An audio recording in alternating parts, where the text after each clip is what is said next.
Chapter 301. On Saturday, Harry went to Snape's office as usual to study occlumency. However, because of the twins' prank, Si Jiao went out to rescue people. Harry was the only one in the office at the moment. Because every time he practiced the brain-blocking technique, Snape would extract his memories and put them in the pensieve. This time, Harry was very curious and put his head into the pensieve. Then, Snape's memory took Harry back 20 years. Inside, Harry saw young Snape taking an exam. At the same time, he also saw the timid Peter Pettigrew, the pale Lupin, and the handsome and wealthy Sirius Black. And the one who was holding Snape upside down with his wand in his hand, was his own father. He browsed through 3 memories in total until the memory stopped at the part where Snape told Lily about the Mudbloods. Then, a pair of large hands reached out to him and forcibly dragged him out of his memory. "You are such an egomaniac, just like your father who is lazy and arrogant." Snape grabbed Harry by the collar and threw him out, slamming the door shut, leaving only a few words floating in the corridor. "Your lessons are over." Harry, who escaped, felt more mental pain than physical pain. Harry never expected that his father was such a proud and arrogant person. He was controlled by this memory for a long time, and even ignored Hermione's advice to him to go back to the occlumency course. Harry used to be very proud when he thought of his father, but now he just felt heartbroken. Similarly, the images of Lupin and Sirius, whom he had always regarded as mentors, also collapsed. From his memory, Harry discovered that his mother seemed to dislike his father, which even made Harry think that his father forced his mother to marry him. Sometimes a week would pass and Harry would sit blankly in the Gryffindor common room. Seeing him like this, Ginny couldn't help but go up to him and talk to him. "Harry, don't be sad about your relationship. If you really feel regretful, you should go talk to Cho," said Ginny. "No, it's not Cho at all, it's my father and Sirius and the others." Harry explained his situation to the Weasleys. "Then you should talk to them even more." George turned over and sat next to Harry. But now the communications in the entire castle have been blocked by Umbridge, and the only external contact window is still in her office. Harry shook his head. "Well, it looks like someone needs Big Brother's help." Fred also turned around from behind. The two patted Harry's shoulder and said, "Leave it to us." The next day, the school launched an employment consultation activity. In the hall, Harry told Professor McGonagall that he wanted to become an Auror. Umbridge came over and laughed when she heard this. "That's impossible, Mr. Potter. Aurors will not recruit a student with poor grades and a criminal record." "That's enough, Dolores. Is it right for a professor to crush a student's dream? Also, if this kid wants to be an Auror, all the professors at Hogwarts will help him." Professor McGonagall stood up, and the other professors stood with her. After all, the original purpose of Hogwarts was always preserved. Umbridge saw that she seemed to have angered everyone, her powdered cheeks trembled twice, and then she left. At noon, the twins told Harry that they were ready. The two would create chaos in the East Corridor, and Harry would have 20 minutes to communicate. Isn't this a bad idea? Harry was conflicted. After all, Professor McGonagall defended him so much, so he shouldn't let her down. "Cheer up, kid. We are Gryffindor." George and Fred patted Harry on the back together. Then the two of them ran towards the East Tower with a bag full of fireworks. Harry felt conflicted, but decided to contact Sirius and the others. He ran all the way to Umbridge's office and blasted the door open with a blasting spell. "Go to the fire and put your head in." "Harry." Sirius was drinking in Grimmauld Place. "What are you doing here?" Lupin saw Harry and came over. "Sirius, Lupin, I saw you in Snape's memory." Harry hesitated, but told the two what he saw in his memory. "Harry, you have to know that everyone has a young time." Lupin was silent for a moment, then defended. "As for Snotlout, he is not as harmless as he appears in my memory. After all, he studies the dark arts all day long. Also, your father became very outstanding when he was in 7th grade, and your mother fell in love with him at that time." Sirius recalled the past with a smile. "Okay, your main task is to study, and remember to go back and take Snape's occlumency class." The two of them spoke seriously to Harry, and then stuffed his head back into the fire. In the East Tower, the twins were setting off fireworks everywhere, making the entire school a mess.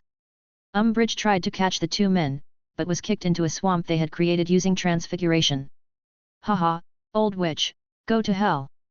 George threw another firework into the swamp. However, their activities soon came to an end as Umbridge's investigation team arrived and captured the two. "We can't let you ruin this good show." Peeves suddenly appeared in the air and turned the screws of the chandelier with a wrench. Professor McGonagall looked serious and reminded calmly, "It's screwed the wrong way around." Peeves got the hint and quickly loosened the chandelier, and the falling chandelier knocked out two members of the investigation team. Malfoy managed to dodge Parkinson's push, and the twins took the opportunity to pull out their wands. "Here comes the broom." Two locked brooms flew into his hands, and the two of them rode on the brooms and started throwing fireworks all over the hall.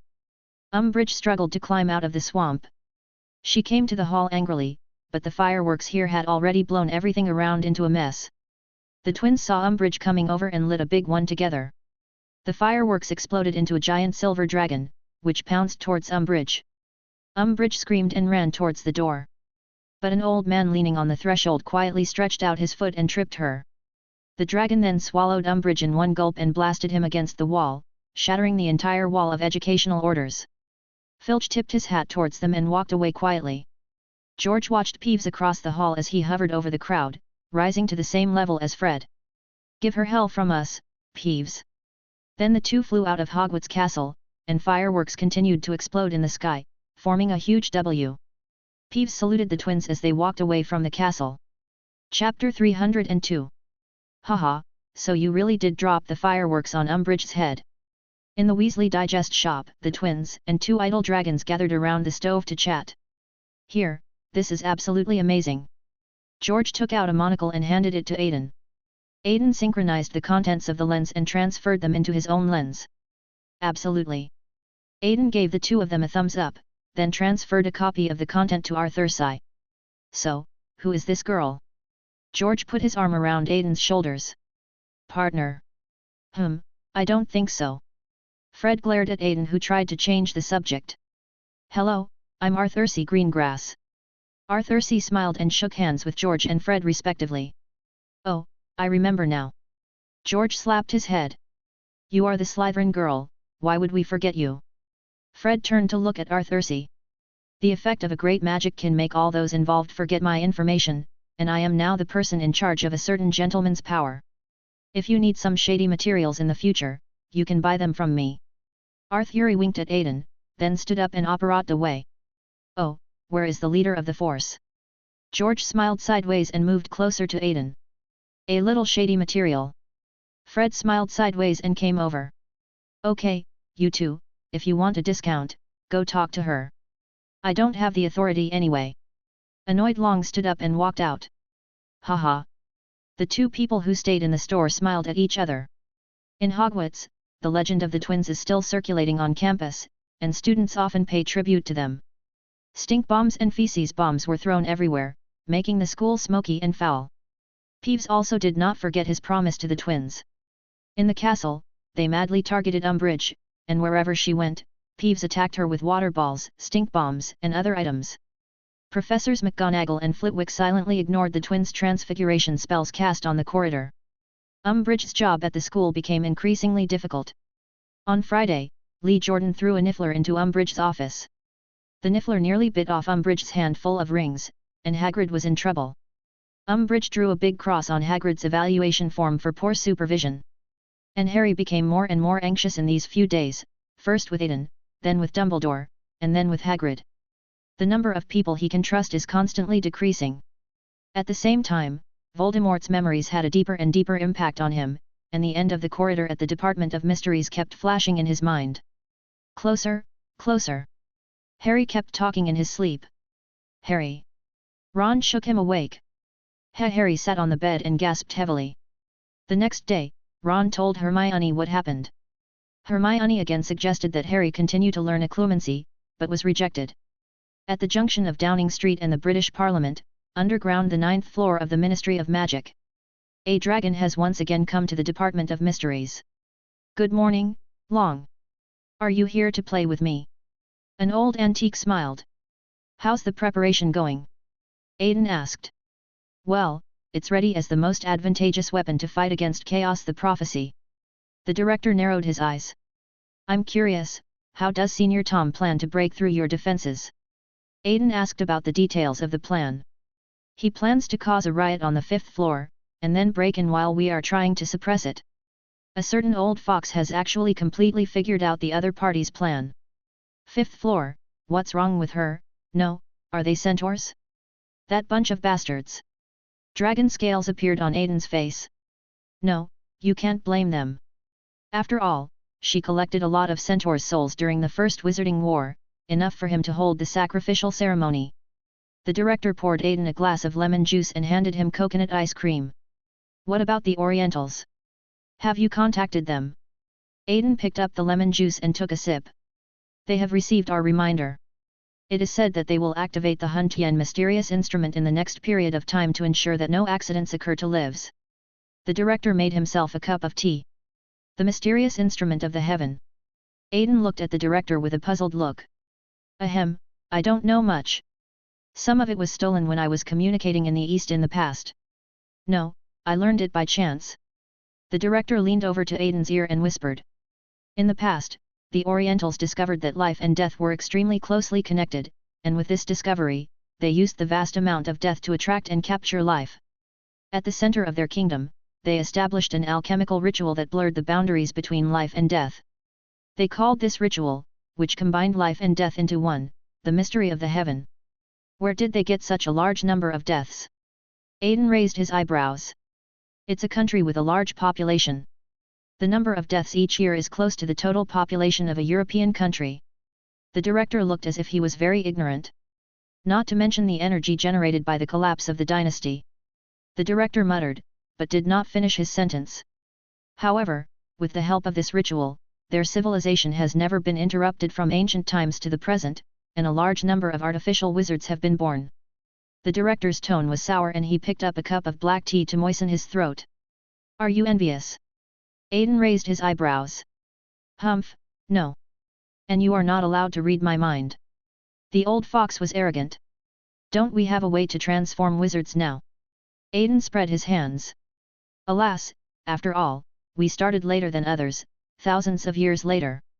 How much energy and effort have we spent in the meantime to explore the model of how wizards and ordinary people get along with each other? The director sighed. We can't be in a hurry to finish things in one generation. Relax and there will be successors. Aiden said in a mature manner. But later people were unwilling to take over my responsibilities. Aiden looked up and found the director looking at him teasingly. Oliver has already given it to you, what else do you want? Aiden refused decisively. Knock knock. Oliver walked in holding a stack of documents. Who did I send it to? Oliver asked with a puzzled look. No, I mean I want to give you a gift. A certain dragon changed the subject very smoothly.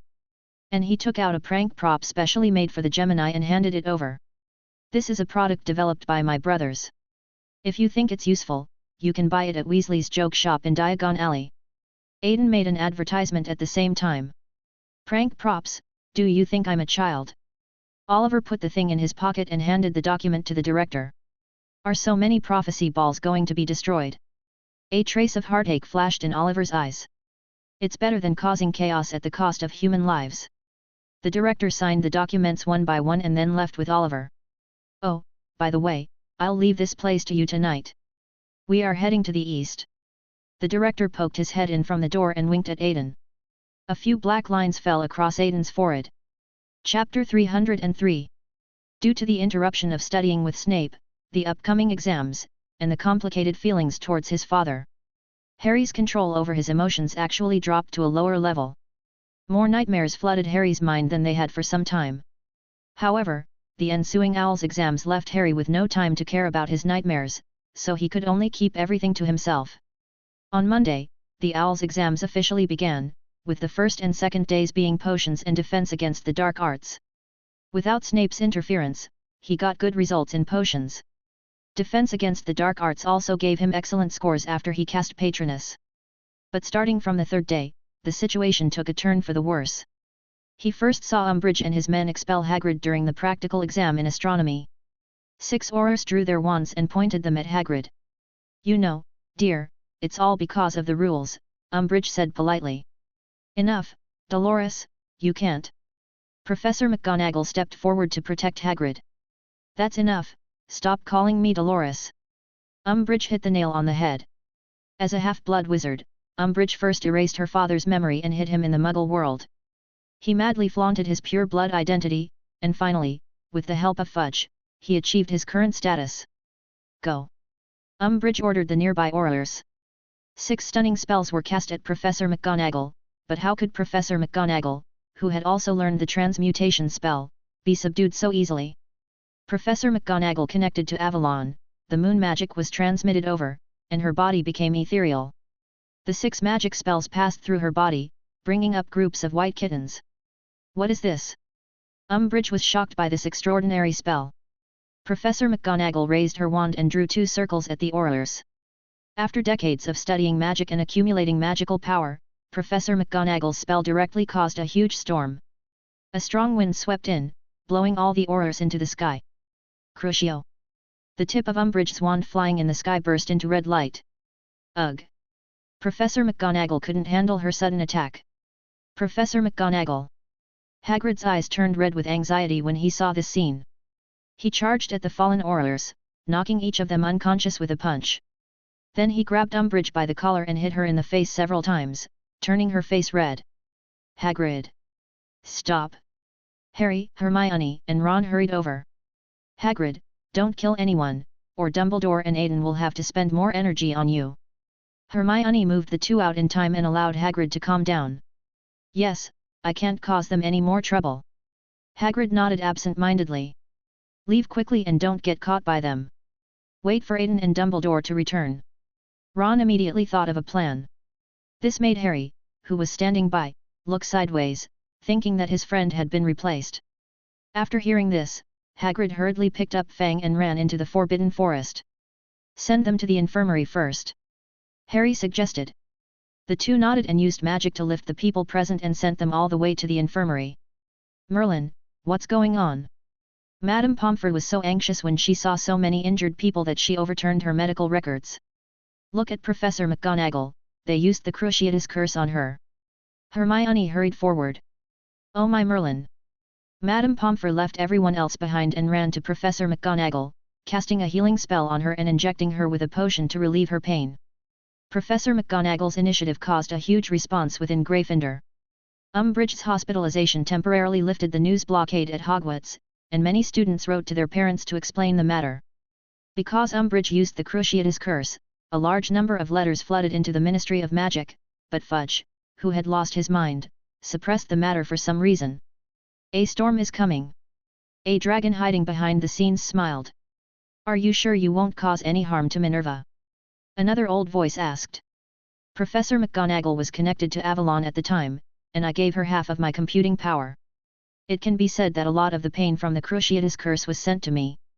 Long rolled his eyes at the old man, and their conversation was hidden in the darkness and no one knew. Inside Hogwarts, the exams were still going on.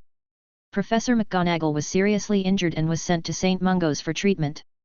Meanwhile, medical records were found by a big shot from Nocturne Alley. The next day, during the History of Magic exam, Harry saw the end of the Department of Mysteries in his own mind. A familiar figure was kneeling on the ground, surrounded by grinning Death Eaters. Sirius! Harry stood up directly in the examination room. He ran out of the classroom without looking back, and people around him looked at him curiously. Hermione and Ron also finished their papers quickly and handed them in hastily. Harry, what's wrong with you? These are owls. Hermione's voice sounded a little disappointed. Hermione, I dreamed that Voldemort was torturing Sirius. Harry grabbed Hermione's shoulders anxiously. Harry, calm down. Ron stepped forward to separate the 2 of them, and Hermione rubbed the shoulder that had just been grabbed by Harry.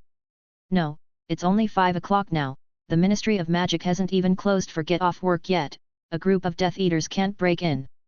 Also, Sirius was assigned to guard the headquarters of the Order of the Phoenix, so it was impossible for him to be captured by them. Hermione was very calm at this moment and analyzed the strange things with Harry. But Harry didn't care. No, I have to save him. You are addicted to saving people. Have you forgotten how many times you put yourself in danger and needed rescue from others? Hermione said to him fiercely. Harry was shocked by Hermione's sudden outburst and calmed down a little. Okay, let's use the Hearthfire to contact Grimmauld Place to confirm the news. Hermione on the side nodded in satisfaction, and Ron pulled Ginny and Luna together, and they all acted together. Ron ran to make some noise to attract the attention of the investigation team, while Harry and Hermione took the opportunity to sneak into Umbridge's office to contact Sirius. Luna and Ginny were on guard duty, and if anyone approached, they would warn them by shouting, "Weasley is our king." In Umbridge's office, the kittens on the wall seemed to sense the crisis and looked for places to hide. Harry stuck his head into the fire, and in a dizzy spin, he came to the fireplace of number 12, Grimmauld Place. Creaker. Harry saw Creaker hanging around. "Oh, Harry Potter!" Creaker narrowed his eyes. "Creaker, where is Sirius? I have something urgent to find him for." Harry asked hurriedly. "I don't know. The master is out and Creaker was ordered to stay here and not move." Creaker lied. When Harry heard this, his heart stopped and he pulled his head out. But not long after he left, a sound was heard from the second floor. "Creaker, who are you talking to?" Chapter 304. Harry pulled his head back, his eyes red. "Hermione, I have to go to the Ministry of Magic. Sirius has been captured. We'll go with you." Hermione made the decision immediately. "No, you stay in school, Harry broke away from Hermione's hand and prepared to go alone. However, Hermione slapped him and calmed Harry down. "When will you realize that we are partners?" "Indeed." A sweet voice appeared. A lame toad was blocking the door of her office, and behind her, members of the investigation team walked in with their wands pointing at Ron, Luna, and Ginny. Harry was grabbed by Umbridge and pressed into a chair in the office. "Go ahead." Umbridge seemed like a winner, enjoying her fruits. "What?" Harry pretended to be confused. "Your plan to attack the Ministry of Magic, and that old lunatic Dumbledore, and where the hell is that bastard Pruitt hiding?" Umbridge grabbed Harry by the collar and growled at him. "Acting headmaster, why did you summon me?" Snape walked in. "Oh, dear Severus, I want to ask if you have any truth serum in your hand. There are a few little thieves here." Umbridge lifted Harry's face with her wand. "I'm sorry, I've run out of truth serum." "It's enough for 10 little wizards that Marietta confessed to having confessed," Snape reminded her. "Oh, unless you want me to poison him, which I assure you I'd be only too happy to do." Snape used occlumency to create an eager expression. "Oh, that won't do. The situation is a bit sensitive right now and we can't allow a murder to happen." Umbridge also showed a regretful expression. Then Snape turned and left. "Since there is no truth serum, it seems that I can only use the Cruciatus curse. Cornelius will understand me." Umbridge walked forward and placed Fudge's picture upside down on the table. She took out her wand, and a deep red light appeared at the tip of the wand. "Harry, tell." Hermione was about to speak, but someone broke in. "Argus." Umbridge looked at the newcomer curiously. "Filch. What's the matter?" Umbridge continued to ask in the face of Filch's silence. "Nothing, ma'am." Filch bent down. "That's good." Umbridge nodded and continued to look at Harry. "Expelliarmus." A spell came from behind Umbridge. The spell lightning struck the ceiling of the office, splitting it into 6 pieces and knocking away Umbridge and the wands of the investigation team. Question marks appeared in the minds of everyone present. "Transformer." Umbridge's eyes were filled with horror. "Come here quickly." Filch shouted to Harry and the others, and they hurried to Filch's side. Filch pulled out a cowboy hat and put it on his head. A monocle hanging on the outside of the pocket on the chest of his leather jacket actually gave off a different meaning. At this moment, Filch was full of confidence. He was no longer the old squib in school who protected himself with barbed words, but a wizard Filch. "Mr. Pruitt asked me to say hello to you," Filch said with a slight smile. "You?" Umbridge tried to rush towards her wand. Unfortunately, she was not as fast as Filch. 6 well-refined stunning spells knocked Umbridge and several other members of the investigation team unconscious. "Filch, you?" Hermione's eyes were full of inquiry. Due to the blockade by the Ministry of Magic, not many people knew what Mrs. Fig did at the interrogation desk of the Ministry of Magic that day. News about the Transformers was restricted to a select few in the wizarding community, so Hermione was extremely curious about Filch's sudden ability to cast spells. "Before he left, Mr. Pruitt told me to protect the little wizards in the school." Filch smiled at them. "Aiden." Harry caught the key words. "Can you contact him?" "I'm sorry, but no. When Mr. Pruitt left, he seemed to have locked up his prayers, so we can't find him. Filch shook his head. Prayers? Ron asked. He felt that he couldn't take in so much information. Okay, I still have to deal with Umbridge and the others. Filch didn't reveal any more information. He went in, used a spell to lift Umbridge up and walked towards the Forbidden Forest. Harry and the other 6 looked at each other, and Neville came out to ask a question. So, how do we get to London?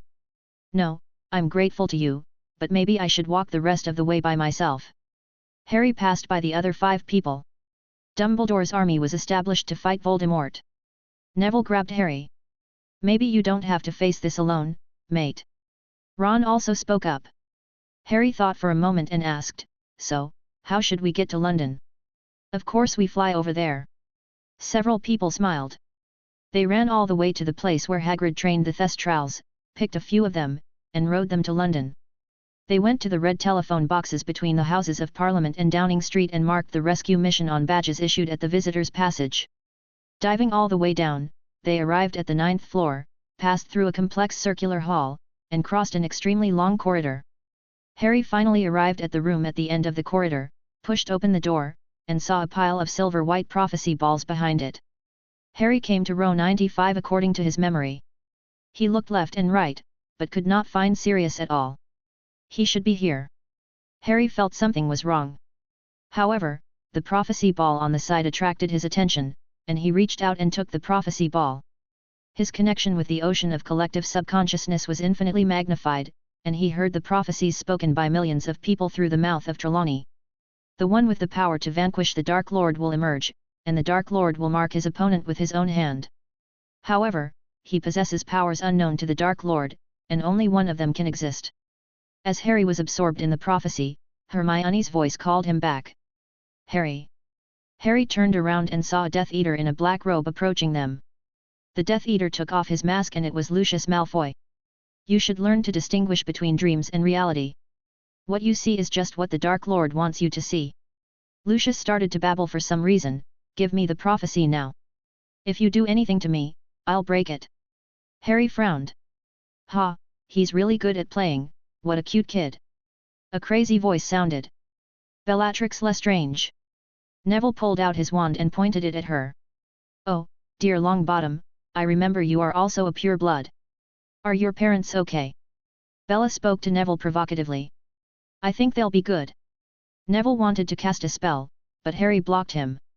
Chapter 305, Melee, Little Dragon Seeking Prophecy. Let's all calm down. Lucius raised his hand and pressed it.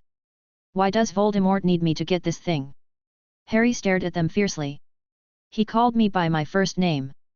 Bella's face was filled with anger. You dirty bastard. It's okay, he's just curious. Lucius blocked Bella with his hand. Because the prophecy ball here has been cast with powerful magic by the Silent Man. Anyone who takes it but is not mentioned in the prophecy will only go crazy. Lucius gave the answer. You are very lucky, Potter. Lucius approached Harry slowly. Have you never doubted your relationship with the Dark Lord? Lucius' voice was very soft and seductive. All the answers are in your hands, and all you have to do is give it to me. Lucius smiled at Harry. Do it, now. Harry shouted. Fall unconscious. 6 spells were fired at the surrounding Death Eaters. They deflected it with the iron armor charm, shattering the nearby prophecy. At this time, at the top of the prophecy hall, in the darkness covered by clouds, there was a dragon holding a purple crystal ball, cursing. He used dreams to weave nets, which fell down and connected the prophecies in the broken prophecy balls through dreams. Then pull them upwards and mix them into the purple crystal ball. Below, the Death Eaters turned into black smoke and kept chasing Harry and others. Lucius emerged from the black mist, held out his hand and looked at Harry. Zoltrak. Harry raised his wand and a beam of light cut through the air, flying backwards directly towards Lucius. Then it exploded at the end of the passage, and countless crystal balls fell downwards. The dragon above cursed even more fiercely, but he had to speed up his actions for fear of missing a prophecy. Several people dispersed at a fork in the road. A black smoke blocked Luna's way, and at the same time a fist stretched out from the smoke and knocked Luna to the ground. Fainted. Luna raised her wand to fight back, but the wand was kicked away by the other party. The Death Eater held his wand against Luna, a crimson light flickering from the tip of the wand. But Luna smiled at him, reached out her hand to the Death Eater's abdomen, and a burst of attack magic exploded. The Death Eater was blown away, and black smoke rose from Luna's body. The wand is flying. Luna cast a wandless spell to summon the wand back, and then cast a stunning spell to knock out the Death Eater. Luna! Neville ran over from behind. Behind him, Bellatrix suddenly appeared and cast a Cruciatus curse on Neville. Ah! Neville screamed and stumbled, falling down Luna. In the center aisle, several people were still running. A Death Eater transformed into black smoke flew to Harry's side and reached out to snatch his prophecy. Silence order! Hermione shot out a circle of light, and the Death Eater's magic power was sealed, and he split into two immediately. The Death Eaters behind shuddered when they saw this scene and dared not continue to abuse apparition. At the same time, Hermione hooked her wand and the prophecy balls on the shelf began to fall. Every sound of broken glass would cause a little blood to drip from the dragon's heart on top. They ran all the way and pushed open the door, behind which was a room full of planets. Ginny turned around, gathered a large amount of magic power, and used a maximum powerful general attack magic on the Death Eaters chasing her. My dear sister! Aiden felt like he was stabbed in the back.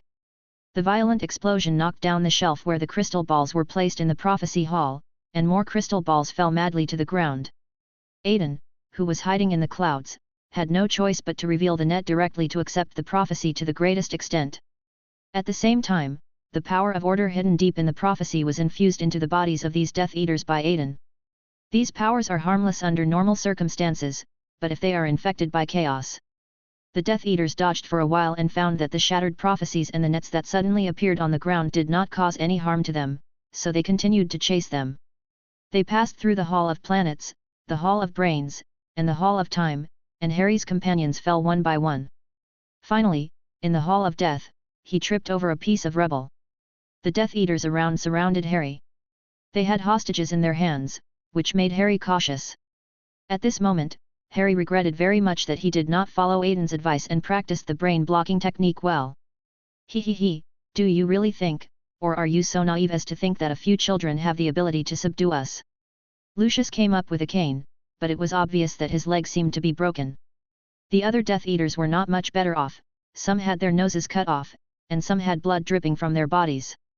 Unfortunately, Harry and his companions were too immature and did not kill them, instead giving the Death Eaters an opportunity. Lucius reached out his hand to Harry again and asked him to hand over the prophecy. Harry had no choice but to give the crystal ball to Lucius. However, a white light descended behind them, and a familiar figure appeared in front of Harry. Stay away from my son! Sirius punched Lucius in the nose. Lupin, Tonks, Kingsley, Moody, more and more members of the Order of the Phoenix appear. They fought the Death Eaters. Lupin howled and transformed into a pure white werewolf, pouncing on Bella. Bella was caught off guard and he bit her hand, leaving a wound. You lowly werewolf, how dare you infect me? Bella's eyes suddenly turned red. Avada Kedavra! The green spell shot towards Lupin. But Lupin easily jumped up and avoided the curse. Then he raised his wand again, fainted. Bella was knocked out. At death's door, Harry and Sirius teamed up to deal with Lucius and Dolohov. Sirius used a repelling spell to knock Dolohov away. Harry took advantage of Lucius's daze and cast a disarming spell to knock Lucius' wand away. Well done, James! Sirius fought more and more courageously. A stunning spell knocked Lucius over twice in the air and he fell heavily to the ground. At this moment, Bella, who had fallen to the ground, suddenly got up. He raised his wand and was about to cast the killing curse on Sirius. Then, heterochromatic pupils of amber and dark blue appeared in Bella's heart. Do you really want to kill him? Isn't he your brother? Why let him die so easily? Why not torture him, just like the Longbottoms? A strange thought surged from the bottom of Bella's heart, and the green light on the tip of Bella's wand went out, and instead lit up with a crimson light. Cruciatus! The Cruciatus curse hit Sirius, and he fell down and fell into a deep coma. At the same time, no one noticed that the black curtain of death's door, which was originally fluttering towards Harry's side, seemed to be shocked by some force and shrank. Sirius! Harry, who was smiling just a second ago, was speechless. He went up and held Sirius in his arms. Retreat! Seeing that the situation was not good, Moody quickly told everyone to leave. Bella took the opportunity to grab the crystal ball on the ground and ran out. Lupin quickly jumped onto the stone platform, grabbed Sirius with one hand and Harry with the other and prepared to take him away. Unfortunately, Harry broke free from Lupin's hand and chased after him. Chapter 306, Deng Fu Duel, Passage, Anchor. Ha ha ha ha. Bella's crazy laughter echoed in the empty hall of the Ministry of Magic. Crucio. Harry used the Cruciatus curse directly. Bella was knocked to the ground, and the prophecy ball in her hand fell to the ground and turned into smoke. Ah! She rolled over in pain. Kill her for the harm done to my godfather, blood revenge, unparalleled justice, you know the spell. Waves of tempting voices rang in Harry's ears. A shadow emerged from behind Harry, and a curvy woman walked out of the shadow. Her eyes seemed to be snake pupils, and her hair wriggled into small snakes. She gently hugged Harry and whispered in his ear, "Kill her, do it, dot." Harry shuddered, pushed Senior Tom away, and pointed his wand at her. Senior Tom waved her hand and knocked Harry's wand away. So weak. Senior Sister Tom looked at Harry dejectedly. Unfortunately, before she could do anything to Harry, a green flame lit up in the ministry's fireplace. A long-awaited person intervenes in the happy alumni time between Senior Tom and Harry. "I never thought you would have such a hobby, and the Aurors are on their way." Dumbledore came out holding the Elder Wand. Senior Tom looked at the wand in Dumbledore's hand with envy, and then spoke. "Hee, isn't this a good look? It will be twice as easy to deal with those powerful men." Senior Tom gracefully performed a wizard's salute. "As for the Aurors, I had already left by then, and you, should have been dead."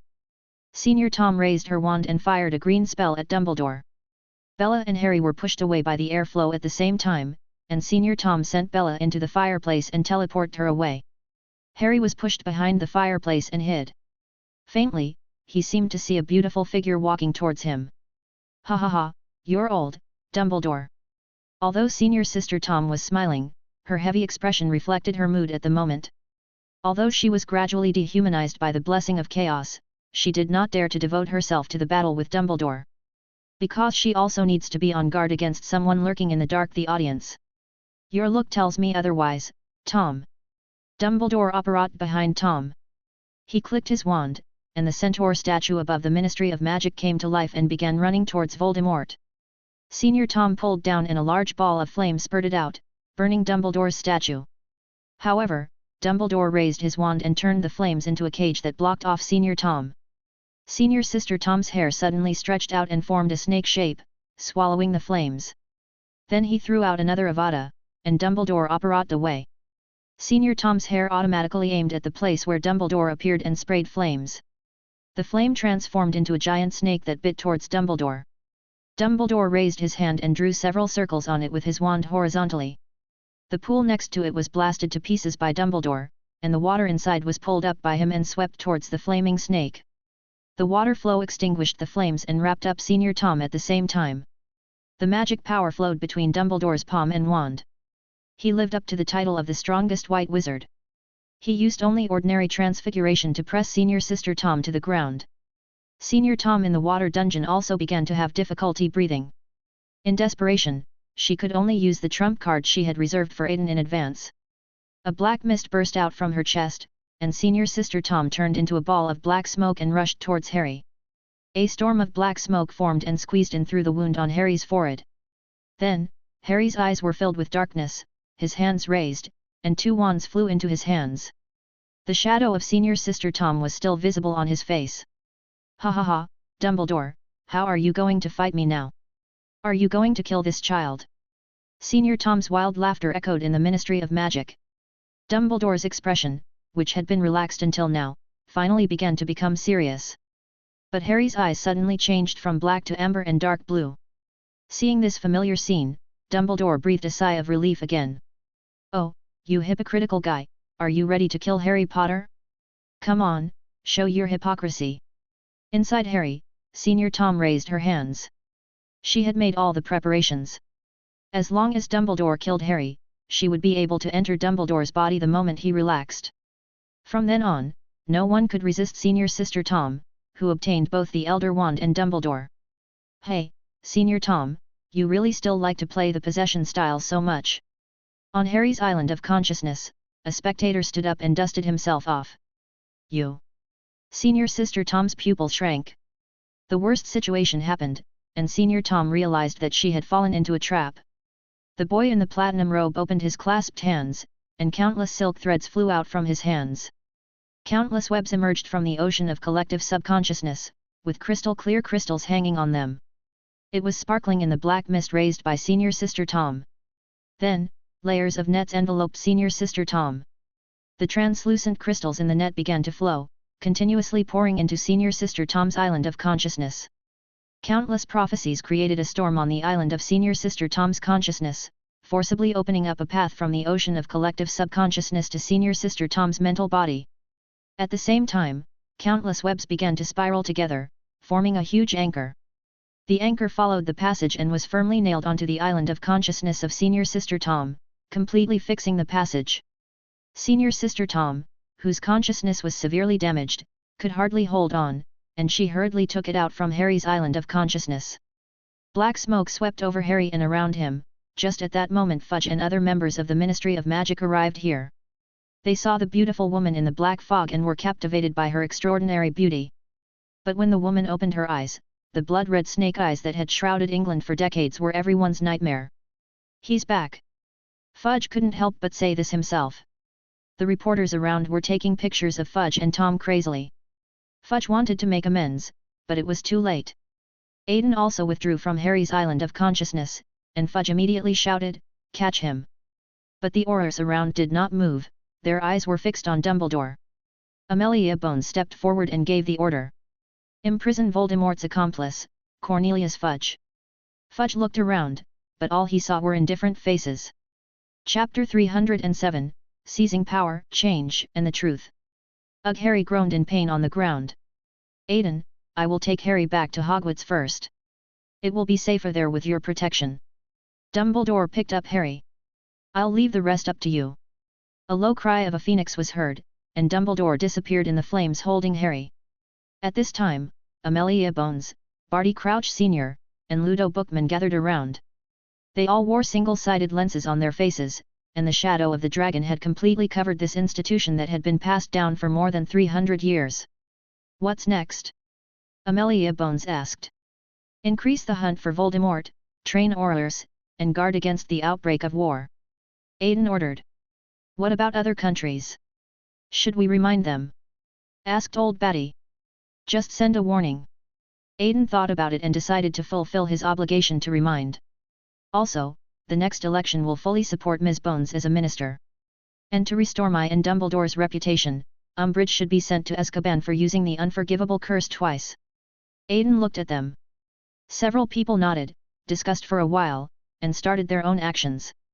Then, the Wizard Daily published the news of Voldemort's return and the election of a new minister. When the people from the Daily Prophet arrived with their guns and cannons, not even a drop of soup was left. Many people were keenly aware of the decline of the Daily Prophet and unsubscribed from it in favor of the Daily Wizard. As for the Ministry of Magic, Amelia Bones is appointed minister. At the same time, he replaced the directors of the Department of Transport and the Department of Regulation and Control of Magical Creatures with his own people, and since then Aiden has completely controlled the Ministry of Magic. With Amelia Bones becoming minister, Aiden promoted Geoffrey Scrimgeour to head of the Department of Enforcement. Kingsley was also promoted to head of the Auror office. On the third floor underground, Aiden pushed open the door to the office of the Muggle Issues Committee. Arthur is working inside at the moment. "Oh Aiden, why are you here?" Arthur was a little surprised. "Of course I have good news for you." Aiden pushed his monocle. "Arthur." In this way, the director of the Accident and Disaster Management Department was also decided. It's just that Arthur's shabby robes and brand new monocle don't match each other. By the way, at the request of a certain dragon, the Ministry of Magic held an owl's exam specifically for that dragon. It only took him 2 hours to finish all the exams. The reason it took so long was because brewing potions took too much time. Aiden was in a good mood after returning to Hogwarts with all O grades. Green flames flickered, and Aiden appeared in the headmaster's office at Hogwarts. Dumbledore and Harry sat opposite each other in the office, as if they were preparing for a long talk. "Did I disturb you? Leave now." Aiden waved his hand and prepared to escape from this miserable time. But Dumbledore obviously didn't want to let him off so easily. "Harry just came back from the hospital wing. Why don't you sit down and talk? I'm sure he has many questions that he needs your answers. And congratulations on taking over the Ministry of Magic. Dumbledore winked at Aiden. Take the Ministry. Harry's eyes widened. Yes, the entire Ministry of Magic is under my control. Aiden leaned back on the sofa and arched his back lazily for the first time in a long time. So comfortable. A dragon hummed. Harry's young mind was shocked, and for the first time he felt that the world seemed to be a huge makeshift team. The Ministry of Magic, such an important department, is now actually controlled by a young wizard, who is the same age as him. Dumbledore on the side exhaled, and the fatigue in his eyes made him look much older. Harry, I must apologize to you first. Dumbledore closed his eyes. Apologize, for what? Harry wondered. Dumbledore's lips trembled slightly. Finally, he seemed to have made up his mind and spoke out what was in his heart. I shouldn't have distanced myself from you because I was worried that Tom would see what I was planning. You shouldn't have insisted on asking Severus to teach you occlumency when you knew the grudge between him and your father. Finally, I should not have concealed the truth that only one of you and Voldemort could survive, because my delay led to today's casualties. There was sadness in Dumbledore's words. The man in front of the two of them was no longer the high-spirited White King. His experience made him timid, and this hesitation led to many bitter consequences. Now, all Harry and Aiden saw was an old man confessing his mistakes in front of the fire. Tell him about Privet Drive as well. Aiden nodded at Harry. Privet Drive, does this have anything to do with the Dursleys? Harry felt a little anxious. 15 years ago, in order to deflect Voldemort's killing curse, Lily cast a powerful blood protection spell on you. Dumbledore glanced at Aiden and continued. I used this protective magic to cast a protective spell on number 4, Privet Drive. As long as you go back once a year, as long as you still recognize them as your family, as long as you still call for Privet Drive home, then all the malice will leave you. Dumbledore told Harry everything he had concealed all these years. Now, is it your turn? Dumbledore glanced at Aiden, motioning him to speak. Well, luckily I just asked that old guy for a unspoken contract in the Department of Mysteries, otherwise it would be difficult to ask for it now. Aiden pulled out a piece of parchment and handed it to Harry. What is this? Harry took the parchment. The words on it emitted a faint golden light. The key to the truth. If you want to know about me and us, you must sign this scroll. Aiden clasped his fingers together and looked at Harry through the gaps between his palms. Okay. Harry dripped his blood on it without any hesitation. Just sign it. Long was a little embarrassed. Why didn't you say so? Harry roared. After an interlude, Aiden put away the parchment. Well, young man, how much do you know about the Department of Mysteries? Aiden asked. Well, I heard from Mr. Weasley. He said there were a bunch of crazy people in there and he didn't know what they were doing, Harry replied. Crazy. Aiden thought of a certain fox eyes and laughed out loud. However, our world is not that simple. In other words, it has never been peaceful and stable. Aiden narrowed his eyes.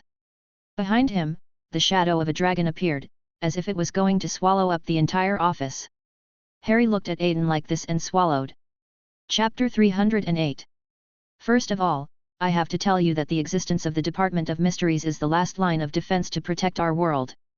In the office, Aiden's voice continued to be heard, and Dumbledore handed drinks to the two of them. Like an auror? Harry asked after thinking for a moment. Similar, but the target they are targeting is the legendary King of the Deep Realm. These 4 words came out of Aiden's mouth, and Harry covered the scar on his head directly. Hiss, what is that? Harry spoke while enduring the pain. In the past, wizards discovered that they had powerful psychic energies. The wizards were eager to use this power, and after that, they began their journey of exploring their minds. Because of the excessive in-depth and obsessive research, the 6 kings of the deep world finally appeared.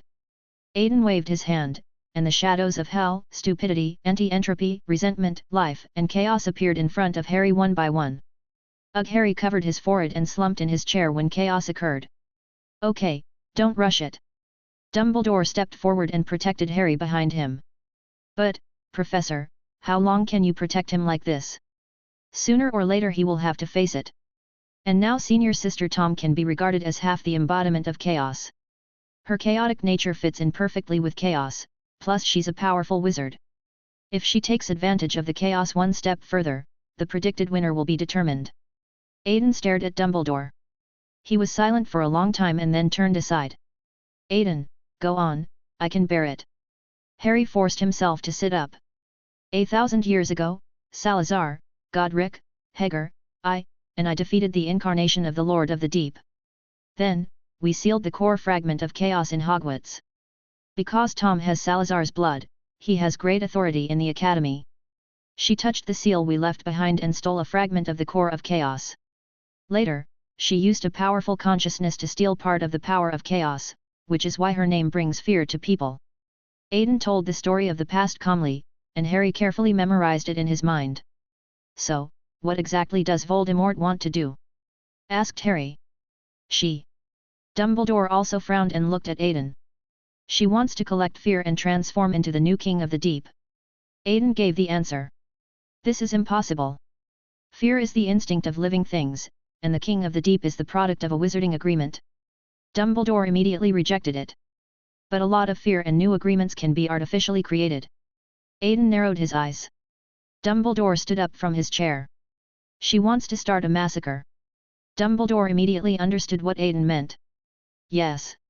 Aiden crossed his fingers and rested them on his chin. Are you going to stop her so soon? Harry looked at the two of them puzzled. The problem now is that we can't find her, Dumbledore explained to Harry. It's really easy for a wizard to hide himself. Aiden also spread his hands. Harry also lowered his head, knowing that he was too anxious. Then, Aiden stood up and prepared to go back to the Ravenclaw Tower. Before he left, he turned back to Harry and said, by the way, the matter of the King of the Deep Realm cannot be revealed, otherwise the power of the Silent Man's contract will be very great. Listening to Aiden's words, Harry couldn't help but think of the scar on Marietta's face. Walking out of the headmaster's office, Aiden returned to Ravenclaw. Coincidentally, a new issue of the Wizarding Daily had been sent to Hogwarts by Owl, and the reputations of the three were finally restored. Aiden. Ethan rushed up to him and gave him a hug. Oh, what's wrong? Aiden smiled as usual. I'm glad you're okay. Ethan didn't know what to say for a moment. Shouldn't our Master Pruitt thank me properly? Edmund came from behind and put his arm around Aiden's shoulders. I'll give you the latest model of Firebolt next time. Aiden raised his eyebrows. Well, that's really good. Edmund nodded with satisfaction. So, Fudge has fallen, and the Ministry of Magic has fallen into your hands. After joking, Edmund said seriously. Ahoy! Aiden smiled at him. My God, no wonder my father said that when a Lestrange smells an opportunity, he must trust his instincts. Edmund muttered. Are there any limits to your intuition? Is it just pure sharpness? Aiden was curious. No, I had a strange feeling before, seeing you was like seeing the lover of my dreams. At the time I thought there was something wrong with my sexual orientation, but I found out later when I wrote to my father to ask. This is our unique way of judging the crossroads of history. Edmund explained to Aiden. Excuse me, but your Lestrange family's intuition is like estrus when it is activated. Aiden discovered the blind spot. Nonsense. This is because we are disturbed by a high level. And what's estrus? This is called intuition. Just tell me whether this intuition is accurate or not. Edmund began to speak stubbornly, and for a moment the dormitory was filled with a cheerful atmosphere. Outside, the storm of public opinion is still brewing. As many Death Eaters were subdued within the Ministry of Magic, the power of the conservative faction in the Ministry of Magic was greatly reduced. A large number of Ministry of Magic employees were transferred to new positions, and Ms. Amelia Bones thoughtfully set up a new department and threw them all into it. The department is called the Office of Dragon Dung Management, Professor Sprout cursed. At the same time, the Ministry of Magic issued an order for a large-scale crackdown on Death Eaters. On the advice of James Scrimgeour, they lifted the Auror blockade on the unforgivable curses. The bullets are loaded and the wind and rain are getting stronger. Inside the academy, Professor Flitwick restored the twin-transformed swamp corridor to its original state. But he thoughtfully left a piece to commemorate the two children who brought laughter to everyone. Dumbledore went deep into the Forbidden Forest alone, brought back Umbridge, who was left to the Centaur by Filch, and sent her to the medical wing for treatment. She seemed to be suffering from an extremely severe traumatic disorder, and would twitch wildly when she saw someone wearing a monocle and heard the sound of horse hooves. Draco was furious because his father had been arrested again.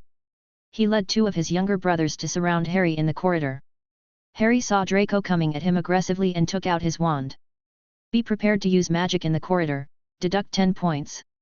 A dull voice came from behind Harry. The sound of crutches hitting the ground was heard, as if someone was approaching quickly. Professor McGonagall. Harry saw that the person coming was Professor McGonagall, who had returned from St. Mungo's. Mr. Potter, 50 points for your courage in fighting injustice. The vice principal wiped out the attack from the teacher as soon as he opened his mouth, and his protective attitude made it difficult for the teacher to speak. Humph! With a cold snort, St. Christopher took Draco and the other two away. Chapter 309, End of Semester, Homecoming. On the last day of the semester, the end-of-year banquet was held as usual. The four houses had been suppressed by Umbridge for a whole school year, and now they were letting themselves go. In the afternoon, Kingsley brought a team of Aurors to Hogwarts to capture the serious criminal, Umbridge. Peeves fulfilled his oath to Gemini very well and hit her repeatedly with a meteor hammer made of a cane. The Aurors nearby turned a blind eye, as did the Hogwarts faculty and staff. Professor McGonagall is even more unusually eccentric. Hey, how can you treat prisoners like this? Let me give the former principal some slack, hey? My cane is missing. Has anyone seen my cane? Judging from Umbridge's miserable condition, she seemed to be equally unpopular in the Ministry of Magic. Pure evil. Aiden leaned against the window, watching Umbridge being taken away. She raised her hand, and a silver thread floated out, attaching itself to Umbridge without anyone noticing. After the last strand of the dream was woven, Aiden clearly felt that there seemed to be some changes in his own state. The dreams that made up his body became lighter, closer to the ocean of collective subconsciousness. He understood that this was a sign that the potion had finished working. System. Aiden called his old friend after a long absence. Yes. The system appears. Sequence 2. Aiden asked. Collecting, integrating, and analyzing data. The system's voice was mechanical for a moment, and then recovered. Sequence 2, Insight, Ritual, gain insight into the entire world while collecting no less than 10,000 secrets from the depths of the minds of extraordinary people. Wait, superhuman, where should I go to find superhuman? Aiden discovered the blind spot. In this world, what is most lacking is extraordinary people, right? The system asked back. Oh, that's true. Aiden nodded, understanding what the system meant. By the way, the Insighter's characteristic system has been recorded by the host. If you want to mix potions, you can directly use the system to soak in water. The system quietly revealed the big news. Oh, won't it go bad if it's soaked in water? Aiden complained. No, when did you acquire the characteristics of Sequence 2? Aiden was a little surprised. While the host is sleeping in Hogwarts, the insight characteristics are secretly extracted from the system itself through the castle's rituals. The system explained. Okay, well done.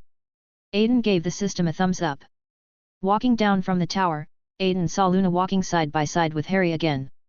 Why don't you join them for the celebration? Harry asked. I want to try to recruit some people to join me in the search for the hook. The Ravenclaws seem to be distancing themselves from me. Luna handed the notice to Harry. Under Aiden's influence, Ravenclaw's bullying behavior has been curbed a lot. However, even the Dreamweaver is powerless against things like cold violence. After all, humans are creatures full of problems. Listen, Harry, I'm sorry about what happened to your godfather. Luna took Harry's hand. From this moment on, Harry truly felt Luna's pain. He felt heartbroken when his own loved one was just in a coma, let alone someone like Luna who had lost her family forever. Is there anything I can do to help? Harry asked after a moment's silence. Why don't you try to get rid of the harassment around you? A gentle young man's voice appeared behind the two of them. Ah! The two were startled. Aiden! Harry turned back angrily.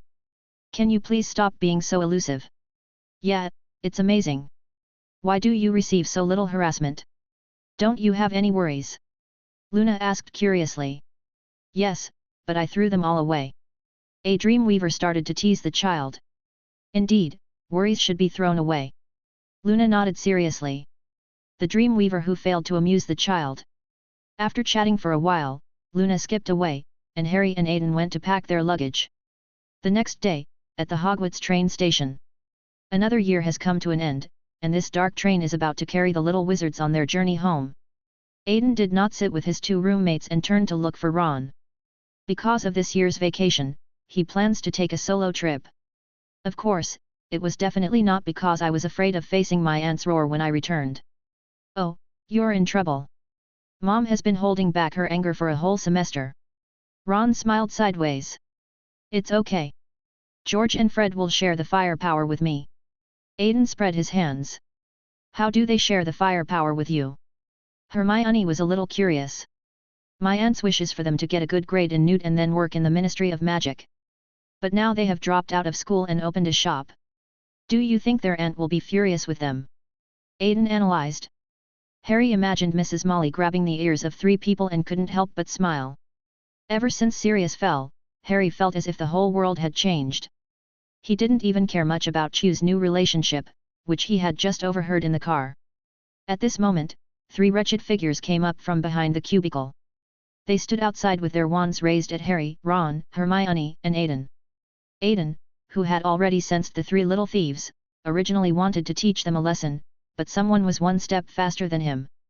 The actions of Malfoy and the other two were clearly seen by the member sitting in the compartment next to Aiden and the other three. Then, Neville opened the door of the compartment and more than a dozen spells shot out from the compartment. The evil curses and spells intertwined together, turning Draco, Crabbe and Goyle into pig heads with pus all over their bodies. Finally Neville picked them up one by one and stuffed them into the luggage rack. The train arrived and King's Cross station was still bustling. The Weasley family had been waiting here early, and there seemed to be a fat figure walking behind them. Moody, Tonks and Lupin were threatening Vernon Dursley with sunny faces not to bully Harry during the summer vacation. Mrs. Molly gave Harry a hug and promised to take him to the Burrow as soon as possible. On the way back in the car, the atmosphere in the whole car was terrifyingly tense. Now, shouldn't we have a good talk about our family affairs? Mrs. Molly cast a death glare at Aiden, George, and Fred. First of all, Aiden, can you explain to me what the wanted warrant was a while ago? Mrs. Molly began the roll call. Listen to me, Aunt, Aiden began to explain in a torrent of words. So you see, I have passed the owls with straight A's. Aiden quickly took out his transcript. Sure enough, after seeing this thing, Mrs. Molly's mood improved a little. After giving Aiden a look, she turned around to teach George and Fred a lesson. Chapter 310, Time Reversal, Reunion with Newt. After lunch at the Burrow, Aiden returned to the Pruitt house. Sen Sr. Aiden called his house elf. Master Aiden. A flash of space appeared beside Aiden. Sen, listen, in the next period of time, if anyone writes to me or visits me, please reply and tell them that I am conducting a magic experiment. Aiden put his arms around Sen's shoulders and buried a dream in Sen's island of consciousness to prevent him from encountering any accidents. Okay, young master. Sen felt a little shy when Aiden stared at her, and at the same time, she didn't notice anything unusual about herself. Entering his room, Aiden sealed the entire room. The Church of Bones descended, quickly transforming the surrounding rooms into the interior of the church.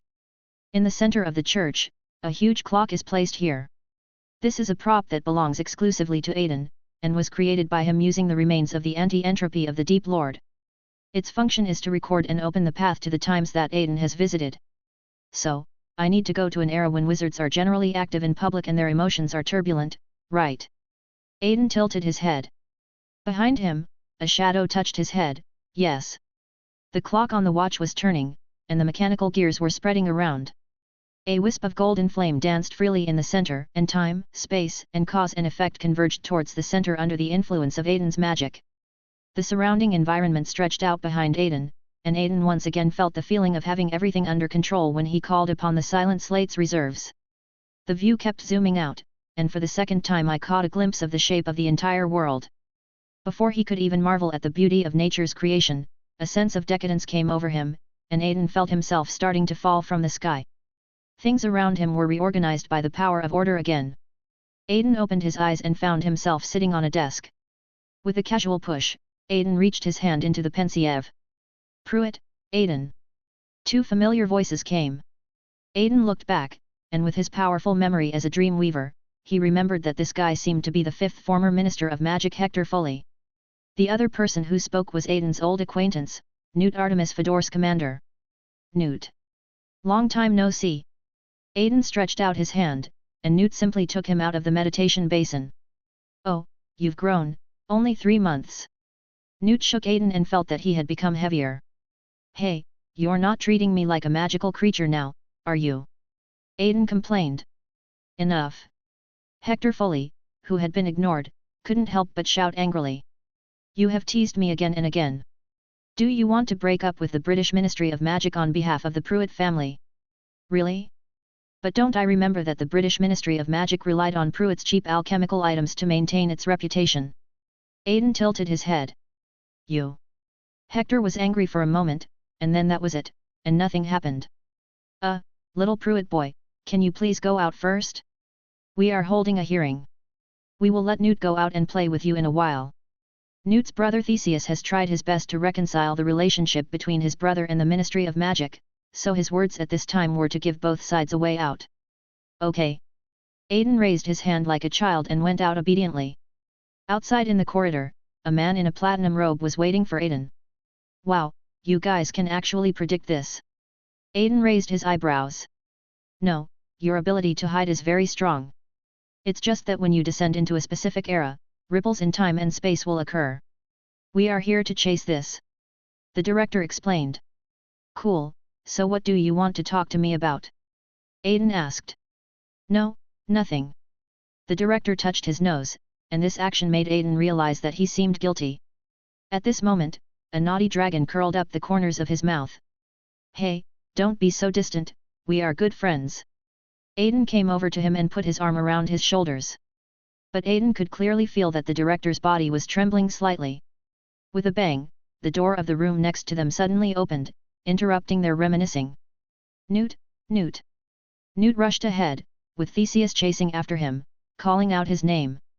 Newt, do you think I like Grimson's style too? Theseus spread his hands.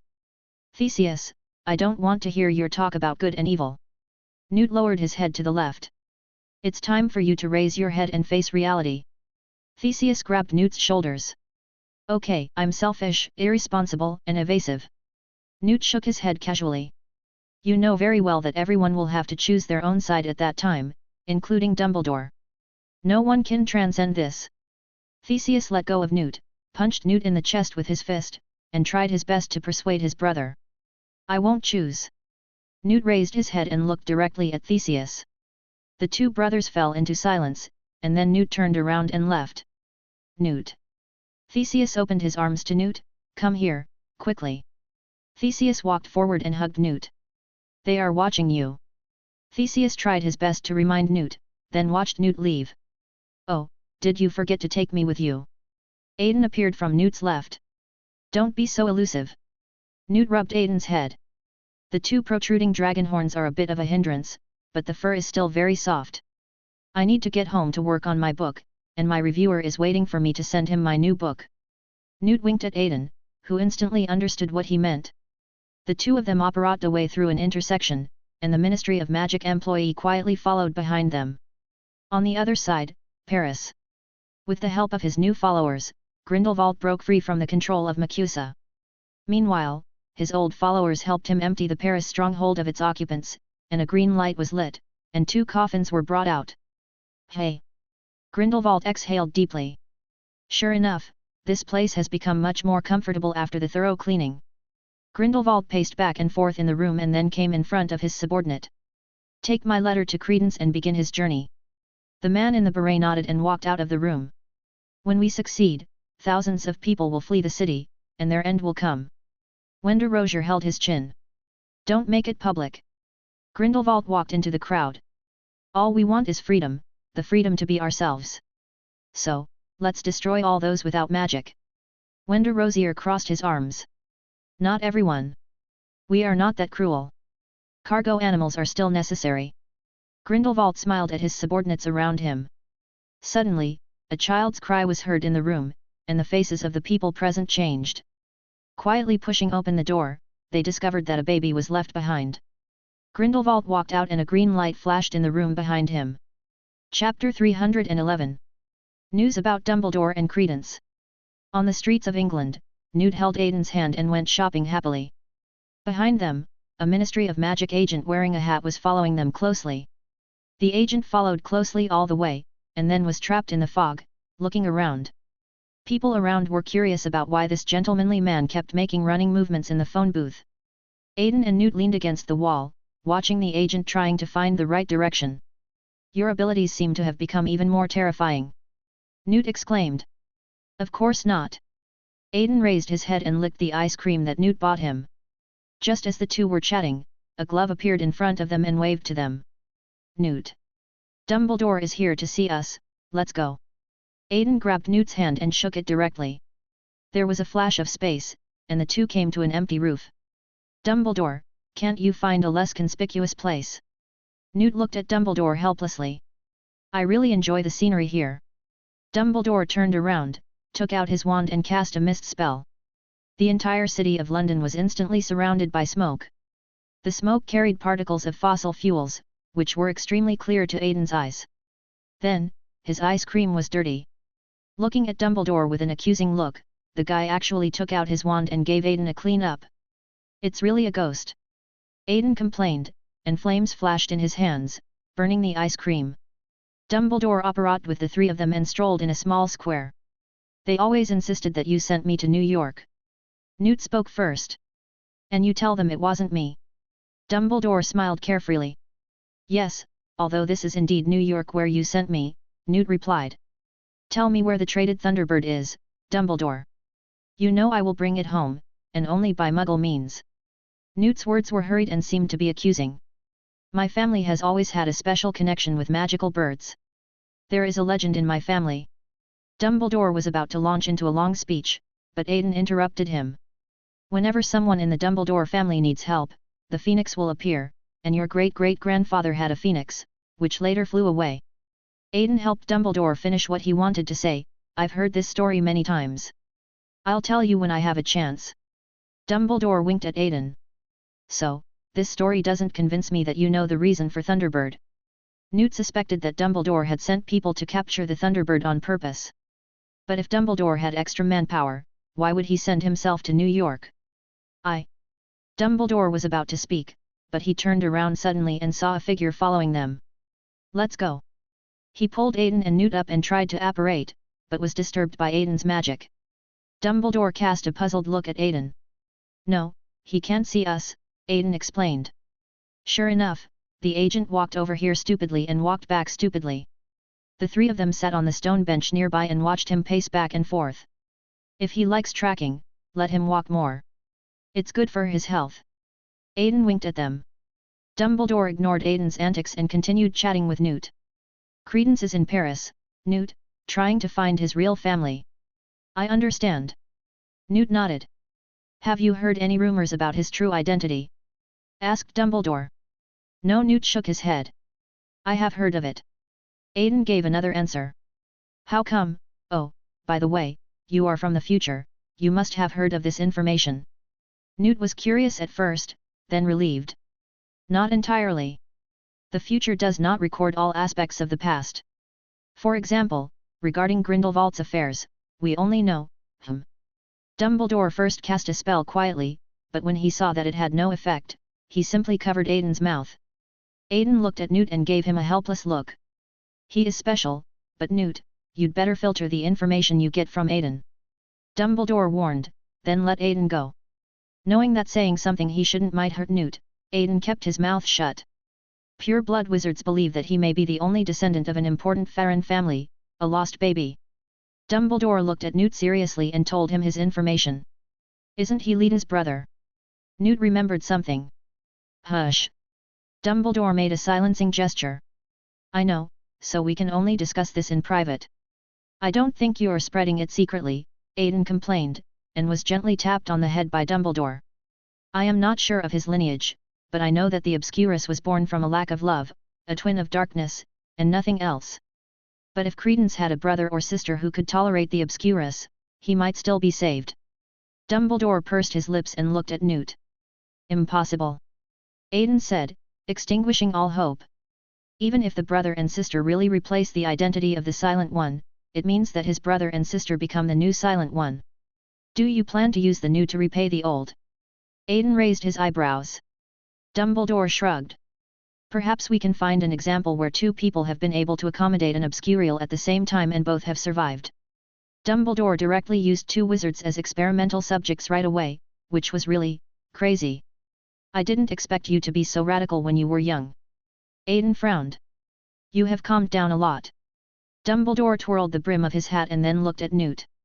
In short, Credence is extremely dangerous to him and others in Paris. I hope you can find him. Dumbledore took out a card and handed it to Newt. This is where an old friend of mine lives. It is reinforced with layers of magic and is very safe. Perhaps it can be used as a safe house for your activities in Paris. Dumbledore said, and stood up to leave. Wait. Newt hurriedly chased after him. The two of them flashed through space, but left Aiden behind. They've banned me from international travel now, and if I leave England again they'll arrest me, put me in Azkaban, and throw the key away. Newt hurriedly grabbed Dumbledore. Do you know why I admire you? Dumbledore suddenly acted mysterious. Because among the people I know, you are one of the few who don't pursue power and fame. You are the type who gets hung up on the right and wrong of things themselves. Dumbledore rocked back and forth on his feet. I'm very happy that you praise me like this, but I promised Theseus. Newt was interrupted by Dumbledore as soon as he opened his mouth. Well, if you don't want to. Dumbledore took Newt's card and then flashed away. Eon, Dumbledore you bastard. Dumbledore left, leaving Newt standing there in frustration. However, a glove suddenly appeared in front of him and held up the card. Newt watched as Glove stuffed the card into his coat pocket. Chapter 312. Newt returned the way he had come and saw Aiden sitting on a stone bench, swinging his legs back. Aiden looked at him. Let the poor guy go. Newt pointed at the agent who was still walking in circles. Oh, I almost forgot about him. Snap, Aiden snapped his fingers, and the agent walked to the stone bench. Aiden stood up to make room for him, and he fell asleep on the stone bench.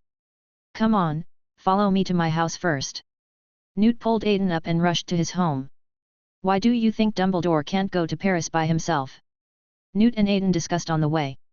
Maybe it's because he can't confront Grindelwald head-on. Aiden quietly told Newt the truth. Why is he, Newt felt the pressure of time and space squeezing him. Well, I can't really get an answer from you. Newt stopped asking questions and changed the subject. Sure enough, the unknown pressure dissipated immediately. What about you? Why did you come back from the future? Newt asked. Promotion. Aiden said as a matter of course. What is promotion? Newt felt more and more confused the more he asked. You can think of it as a way for me to become stronger. Aiden winked at Newt. Yet, time travel has happened before, so it's not surprising that one has to go to a specific place to become stronger. Newt thought about it and accepted Aiden's explanation. In fact, it was Newt's amazing intuition that told him this was the correct answer.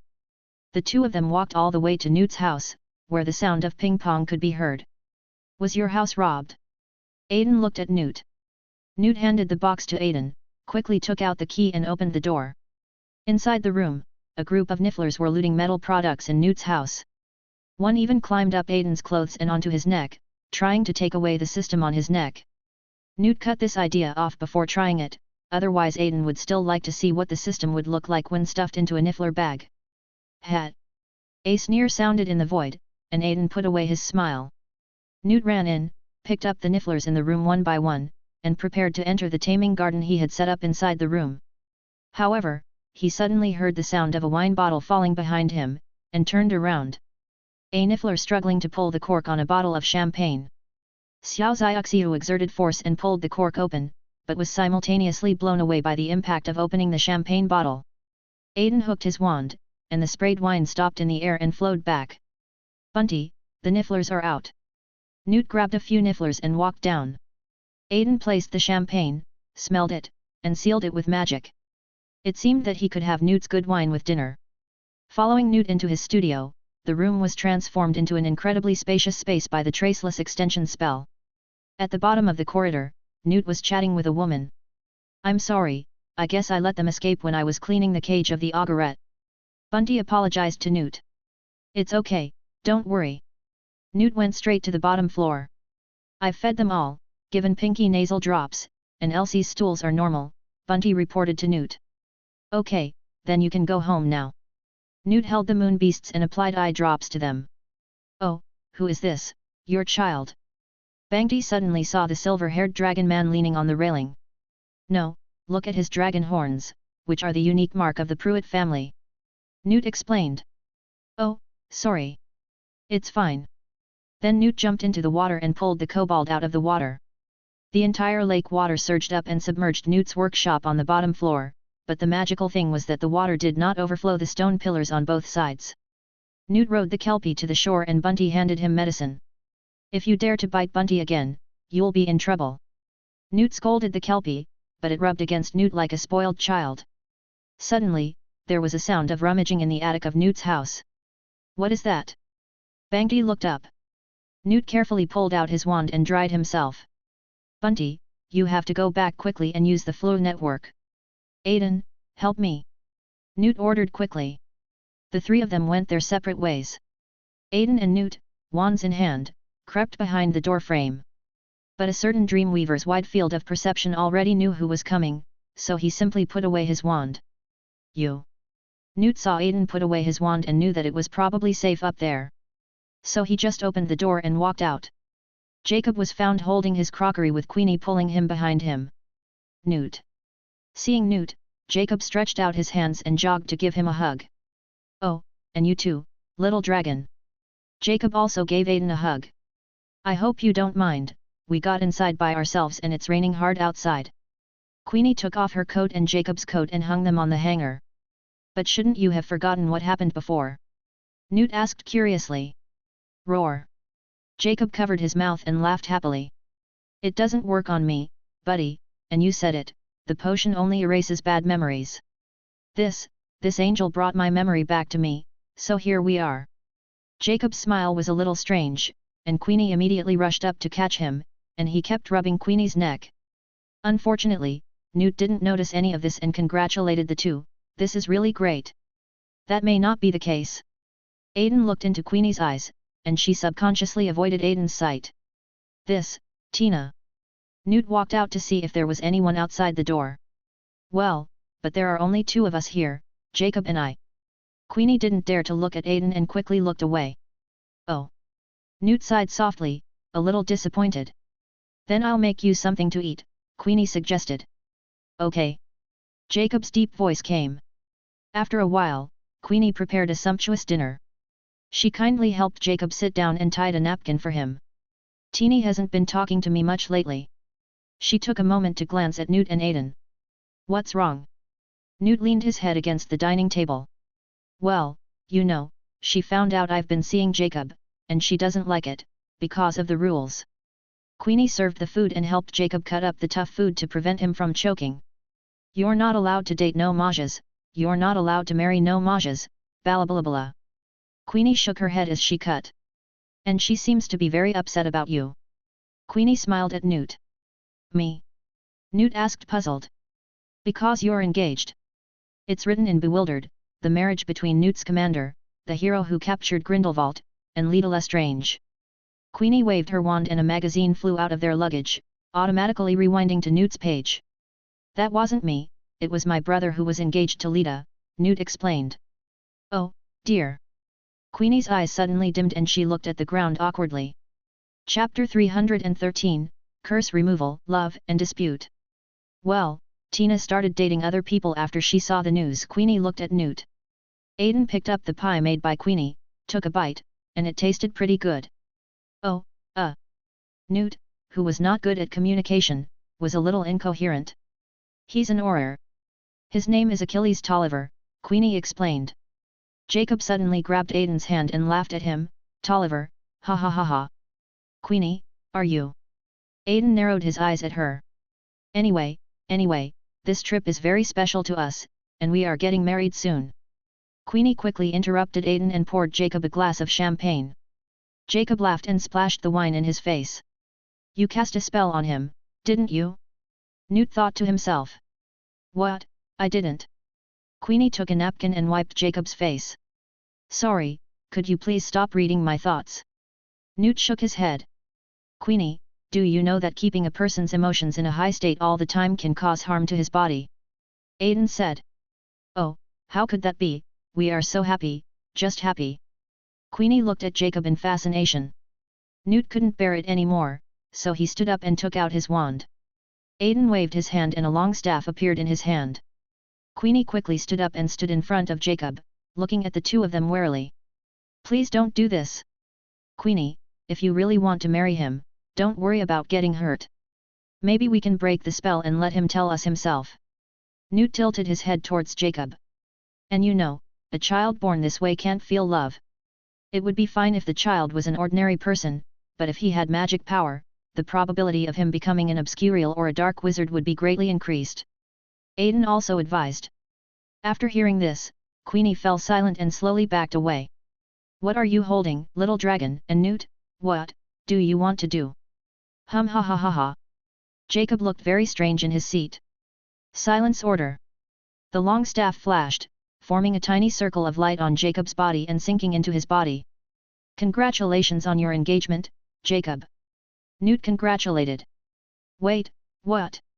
Jacob was confused. Newt put the wand into the holster in his arms and looked at Queenie in surprise. Oh, no, you won't. Newt also realized something was wrong. Queenie immediately packed her luggage and kicked open Newt's door. Queenie, wait. Jacob waved at Aiden and Newt. Queenie. He chased after her and stopped at the door. Nice to meet you guys, by the way, where am I? London. Aiden also put away his staff. Ha, I really want to come here. Jacob chased after him. Only Aiden and Newt were left in the room. Aiden picked up the champagne and took a sip. It tastes good and a little sweet. You just said, Newt began. Aiden nodded, our wizard's potions and spells are all products of magic that corrects reality. Life created by this direct modification of reality can never have emotions. Newt fell silent after hearing this, picked up the glass and took a sip. You're not trying to give someone a love potion, are you? Aiden raised his eyebrows at Newt. How could I? And don't read my mind. Newt shook his head fiercely. The two people in the house were chatting intermittently, and Jacob outside the house finally caught up with Queenie. Queenie, dear, I'm curious as to when you plan to wake me up, after we have 5 children. Queenie kept walking forward with her luggage, and Jacob caught up with her. When Queenie heard what Jacob said, she turned around and stood close to him. What's wrong with me wanting to marry you? I want a home. Queenie looked at Jacob sadly. Okay. Jacob turned his head away, being cautious because he cared. I just want something that other people have, and that's enough. Queenie noticed Jacob's dodge, turned around and continued walking. Wait, honey, we've discussed this topic many times. If they find out we're getting married, you'll be thrown into jail. Jacob quickly chased after her and put his arm around Queenie's shoulders. This is unacceptable to me. They don't like someone like me marrying someone like you. You are a wizard, and I am just a... Hey! Queenie hissed impatiently. She hated the restrictions of the Magical Congress of the United States. But England is making progress, they will let us be together. Queenie looked at Jacob eagerly. But, sweetheart, there's no need to use magic to confuse you. I'm already fascinated by you. I love you so much. Jacob lifted Queenie's hair and brushed away the tears from her eyes.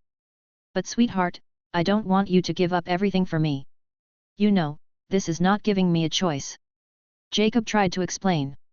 But Queenie couldn't understand what he meant. As a legilimency master, Queenie could see the retreat and sense of unworthiness in Jacob's heart. You didn't give me a choice. One of us had to be brave, and you're a coward. Queenie said the wrong thing in anger. Coward, ha. Jacob wiped his hair, turned around and faced Queenie again. He glared at Queenie with equal anger, if I am a coward, then you are. He held back the rest of the words, but the legilimency had already read the answer. Mad. Queenie's eyes were full of disappointment. I didn't say that. Jacob's face looked very innocent. You don't have to say it. Queenie closed her eyes, afraid that the sadness in her eyes would reveal itself. That's not what I meant, sweetheart. Jacob hurriedly explained in a panic. No, that's what you mean. Queenie picked up the luggage. I'm going to find my sister. Then there was a flash of space, and Queenie disappeared on the streets of London. Queenie! Jacob shouted, and the sky started to rain heavily, soaking him. That's not what I meant, I didn't say anything. The deep and hoarse voice echoed in the rainy night. In the room, Newt repaired Queenie's torn postcard and learned that Tina was in Paris. Are you going to Paris? Newt looked at Aiden. Of course. Aiden raised his glass of champagne. I'll go pack my things and leave soon. Newt immediately ran to his workshop. Jacob also came back from outside, all wet. Clean it up. Aiden took out a black walnut wand and cleaned up Jacob. It's not easy to get along with a legilimency. Aiden narrowed his eyes. I really didn't say anything. Jacob was still as depressed. But we can see through people's hearts. Being with such people will make you spend more energy to carefully maintain your relationship. Aiden cleaned up Newt's dishes and put them back in the cabinet. Even so, you still love her. Aiden tilted his head. Of course. Chapter 314, Bustling Paris, Departure. Champs-Élysées, Paris. With the help of alchemical tools, Grindelwald transmitted the mist he collected from the ocean of collective subconsciousness into reality. The fog rose, and a large black fog appeared in the air. Soon, the black fog shrank and Credence's face appeared in front of everyone. Credence Barber, poor boy, longing so much for a family. Grindelwald looked at him eagerly. But now, he is looking for his family again. Grindelwald smiled wickedly. We know where the child is, right? Why don't we just capture him? Luo asked. He must come to us himself, and he will come. The way is already paved, Grindelwald retorted. He then turned his attention to the prophesied Credence. He will find us along the way. The clues will lead him here, bringing with him his mysterious and distinguished background. Why is he so important? Luo asked indirectly, and no one noticed the fear in his eyes. Because of the prophecy, as a noble family whose names were engraved in the misty fantasy, they have the ability to stir up a storm. Grindelwald walked up to Chloe and spoke. But too many people are on my old friend's side. They are in the same group. The natural alliance makes the wizards lean towards him. I also need to increase my own bargaining chips. Grindelwald put his hands on Chloe and asked, will you kill Albus Dumbledore for me? Luo lowered his head, not sure whether he was afraid or unwilling. Do you think he can really stand up to the great, Albus Dumbledore? I believe he can do it. There was a better choice, but unfortunately I couldn't beat him. A certain silver-haired dragon man seemed to flash across Grindelwald's eyes, and a hint of regret emerged in his eyes, but he quickly came to his senses. And when that time comes, will you still stand with us, Colo? Will you? Grindelwald turned away uninterested, leaving Chloe standing there with his eyes rolling around. And in the magical shopping street of Paris, a magical animal escape is happening. On the other side, England is across the sea from France. Jacob dragged Aiden towards Newt's workshop.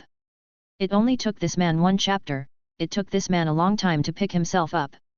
He immediately decided to drag Newt and the little dragon along to find his sweetheart. Hey, Newt! Jacob called out to Newt in the corridor. I'm down there, Jacob, I'll be right with you. Newt's voice came from the deepest part of the corridor, hitting the walls on both sides.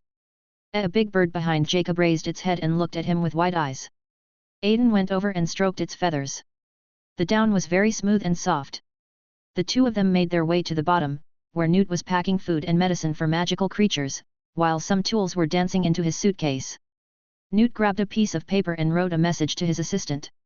I recovered Queenie's postcard, and Tina wrote to her to tell her she was in Paris. Well, yeah, so we can find Queenie when we go to Paris. Jacob happily supported his head with both hands.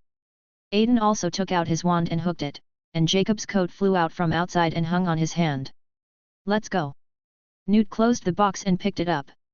The three of them walked out of Newt's house together and headed towards the English Channel. On the high ground of the English Channel, the three of them walked side by side. So, Queenie said Tina is dating someone else? Newt carefully inquired. Yes, but don't worry, she will come to see you, and the five of us will be like we are in New York. Jacob puffed out his belly indifferently. 2 couples and me, a single dragon, right? Aiden rolled his eyes. You can too. Oh, wait, it's too early for you to have a boyfriend at your age. Jacob joked. I'm a boy. Aiden pushed Jacob and made him stagger. But, that man is an auror. Newt ignored the two's playfulness and emphasized what Tina and Tolliver had in common. Yeah, an Auror, so what, he's an Auror, haha. Jacob stood firm and laughed, not daring to look at Aiden. So what should I say when I see her? Newt continued to question Jacob, as if he was treating him as a military advisor. It's best not to draft this kind of thing, just improvise when the time comes. Jacob waved his hands in front of him. My advice is that it's better to explain the matter of bewildered magazine to her, Aiden complained. Unfortunately, the two ignored him. She has eyes like a salamander. Newt began to simulate. Hearing this, Jacob looked at Newt with a puzzled look, and it took him a long time to come back to his senses. No, that won't do. Jacob held Newt and gestured with his palms in front of him. Tell her you missed her so much that you came all the way to Paris just to see her, and you missed her so much that you couldn't sleep all night. You can pick any of the above, but don't mention salamanders. Newt frowned slightly, and Jacob supported Newt. Hey, look at me, man, everything's gonna be alright. This time we're together, man, we'll find Tina and Queenie, and we'll be the same again. And there's Xiao Long here, he's good at fighting, isn't he? Jacob patted Aiden. We're here. Aiden suddenly said. Jacob, who was still comforting Newt, looked up when he heard Aiden's voice and saw a man dressed as a shepherd. We can only leave through him without any documentation. Newt walked forward with the two of them. We'll leave in 1 minute. 50 galleons. There seemed to be a shadow in the man's eyes. Wasn't it agreed to be 30 galleons? Newt frowned. 30 is for the trip to Paris, and the remaining 20 is my reward for not telling anyone about Newt's commander's departure. The man smiled proudly. Are we going to take a boat? I feel a little seasick. Jacob didn't understand the situation yet. Okay, analysis complete. Newt, let me take you there. We won't be taking this guy's route. Use the remaining galleons to buy me food in Paris. A dragon that had been crouching on the ground stood up, holding a spear that served as a portkaya in its hand. Asshole, what did you do? Pay me or I'll expose you for leaving the country illegally. The man raised the stick in his hand and pointed it at the three men. Fall unconscious. Newt cast a stunning spell on the other person. Oh, what should we do now? Should we get rid of him? Jacob's eyes had begun to drift towards the cliff next to him. No, just erase his memory. Aiden pushed Jacob aside and walked towards the man. He stretched out his hand and covered the man's head. A strand of silvery white thread fell off his hand and merged into the man's head. Well, that looks a bit scary, Jacob commented. That's all. When he wakes up, he will just think of everything as a dream. Skilled dream weavers often do not erase memories directly, but dissolve memories into dreams. And as the parties wake up, let them erase their own memories. The question now is, what should we do? Newt looked at Aiden. Do you like watching the sea? Aiden smiled mysteriously. Chapter 315. Traces, Calculations. Aiden pulled Newt and Jacob together and plunged into the ocean of collective subconsciousness. Wow, oh, Jacob's shouts echoed across the English Channel. Merlin's beard, you are stronger than ever before. Newt murmured on the dragon's back. Below him was a grey sea, and the entire ocean and islands seemed to have lost their color. Only the bubbles floating up from the islands revealed a hint of color. Jesus, why can't I see anything? Jacob fumbled around until he touched Newt. I'm sorry, Jacob, I cut off your view to prevent you from looking directly at my body. Long turned around and looked at the two people on his back. Newt was more straightforward. He took out a piece of paper and a pen and started taking notes. What kind of creature are you? Newt and Aiden started chatting. I wrote down on the paper, dragon seed, able to travel through a hazy fantasy, try not to look directly at the symbols on the body, or you will have strange thoughts. Aiden senses that Newt is recording his information and trying to create a file for himself. Just think of me as a wizard. After all, isn't my current appearance also what wizards strive for? Aiden replied. I bet those Pruitt guys will go crazy when they see you. Newt said without even looking up. Aiden, Newt, what are you talking about, what pursuit and Pruitt? Jacob was blinded. After flying for a while, Aiden felt that they were almost there, because the ripples in the surrounding sea of consciousness began to show words such as snail. Flying upwards with the two of them, a huge dragon shadow flashed across the sky above the Seine River, but no one paid any attention. Then Aiden led them to the banks of the Seine. "I don't like this, but it's nice not to be seasick," commented Jacob, who was unblinded. "If you dare to spit on my scales, I will kill you," a dragon threatened viciously. "Come on, follow me." Newt took the lead and walked towards a statue. A policeman and an old woman stood in front of the statue. Aiden snapped his fingers, and the two turned and left as if attracted by something. The two came to the magic shopping street in France. All traces are revealed. Newt grabbed the wand and spun it around like a trumpet, blowing a cloud of golden dust in all directions. "Here comes the Niffler." A Niffler was pulled out from the suitcase by Newt. "Hurry up," Newt urged, and the Niffler began to sniff the ground. Next to him, Long went to the food store with the 10 galleons he had stolen from Newt. Picardy rolls, flambe, quiche. After paying, 4 or 5 paper bags floated behind Aiden, and he walked out of the store with them. Outside, in front of Newt, the golden dust formed a huge cat with fangs. "This is a Zouwu, an oriental creature with great strength and speed. You can travel 1,000 miles a day by riding it." Newt introduced it to Jacob. 1,000 miles? Jacob obviously didn't understand. "That means it can take you across Paris with just one step."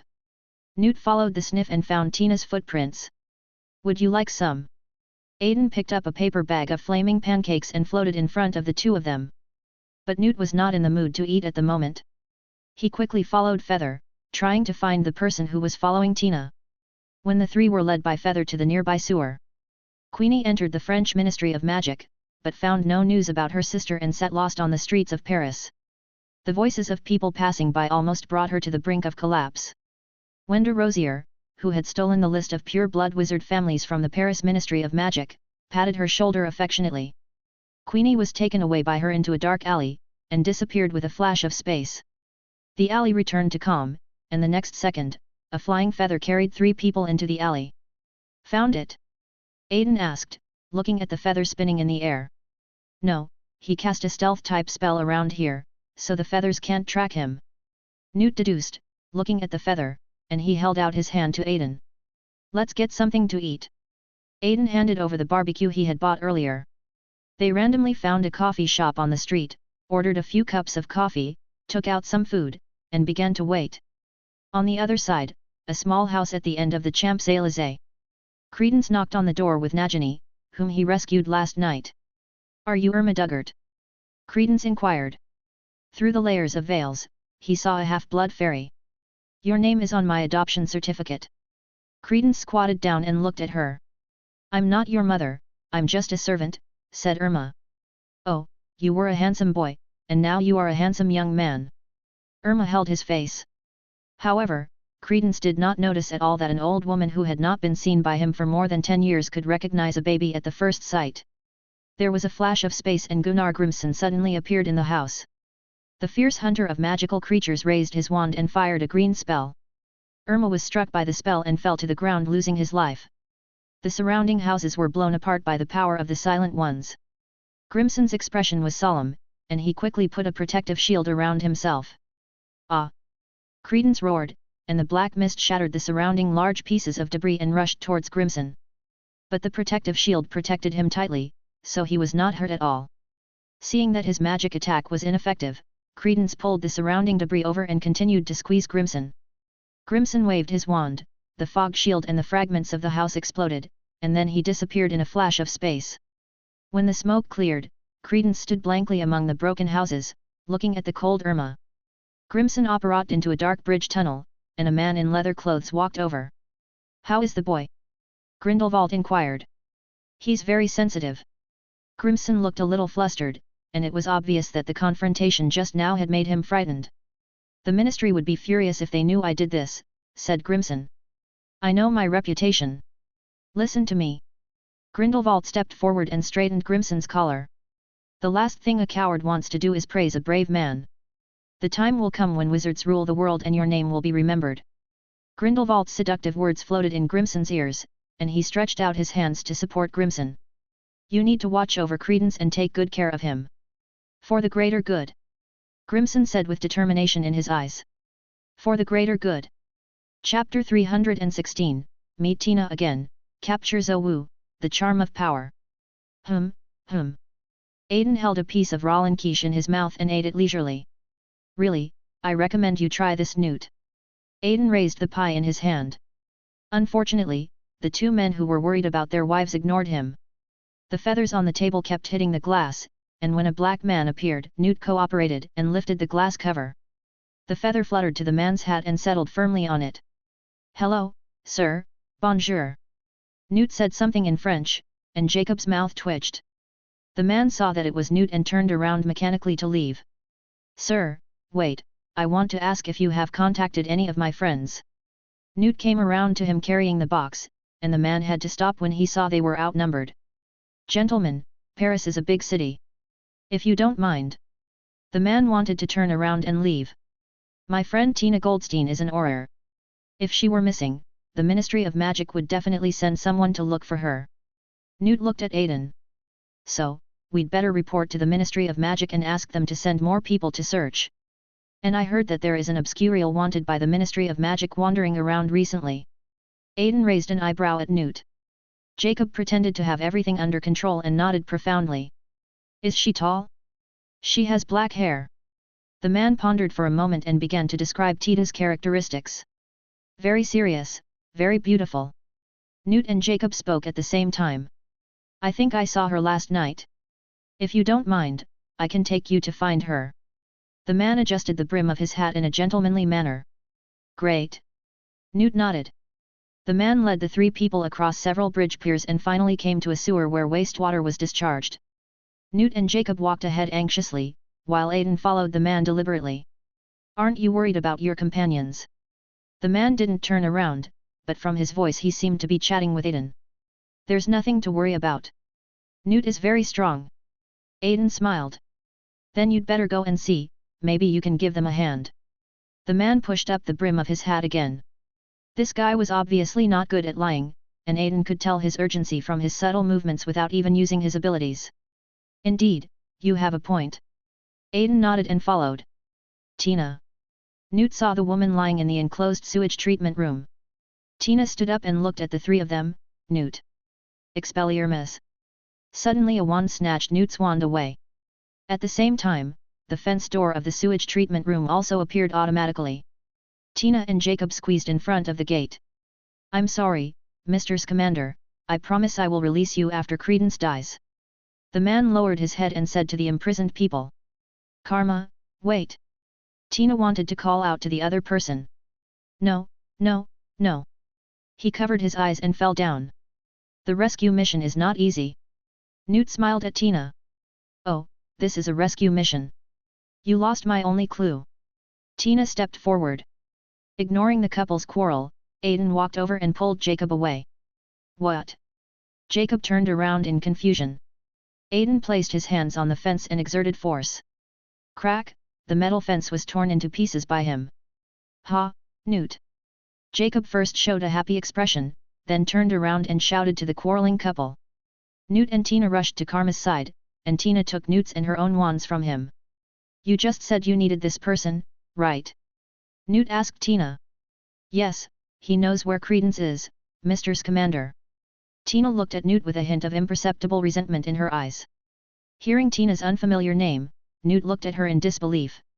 The two of them just stared at each other awkwardly, and suddenly there was a roar of some kind of beast from above. This must be Zawu. Newt lowered his head and picked up the wand and box. Go up and take a look. Aiden tilted his head. Good. The four of them climbed up the stone brick stairs together, with Aiden and Jacob carrying Kama. However, due to the dragon's lack of height, most of Kama's weight was on Jacob. On the road, a giant beast with a huge body, thick limbs, colorful patterned fur, and a whip-like tail was hitting passing cars everywhere. Aiden, help clear the area, Newt called out. Help me hold him, Jacob. Aiden let go of Kama. This caused Jacob to lose his balance and they both fell to the ground. Snap! Aiden snapped his fingers, and the dream enveloped the surroundings. All the ordinary people felt like they were dreaming and sleeping on the floor. Their memories will be integrated into their dreams and discarded by their brains along with the dreams after they wake up. A smart and harmless way to clear your memory. And Newt pulled out a cat toy. Swing the cat teaser and it will make a crisp tinkling sound. Zowu's pupils suddenly dilated, and he stared at the cat toy in Newt's hand. Newt moved to the right, and Zuo's head tilted to the right. Then Newt moved to the left again, and Zuo followed suit. Newt backed away slowly, step by step, until he was standing behind the suitcase. He let go, and the bell fell into the suitcase with a crisp sound, and Zuo pounced in as well.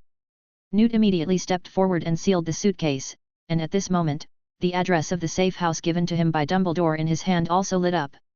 Several Aurors rushed to the scene and saw the unconscious Muggles and 3 wizards on the ground. They immediately sealed the surroundings with a white cover and raised their wands at the 4 people. Report: there is another incident of wizards attacking Muggles on the northernmost side of the Champs-Élysées.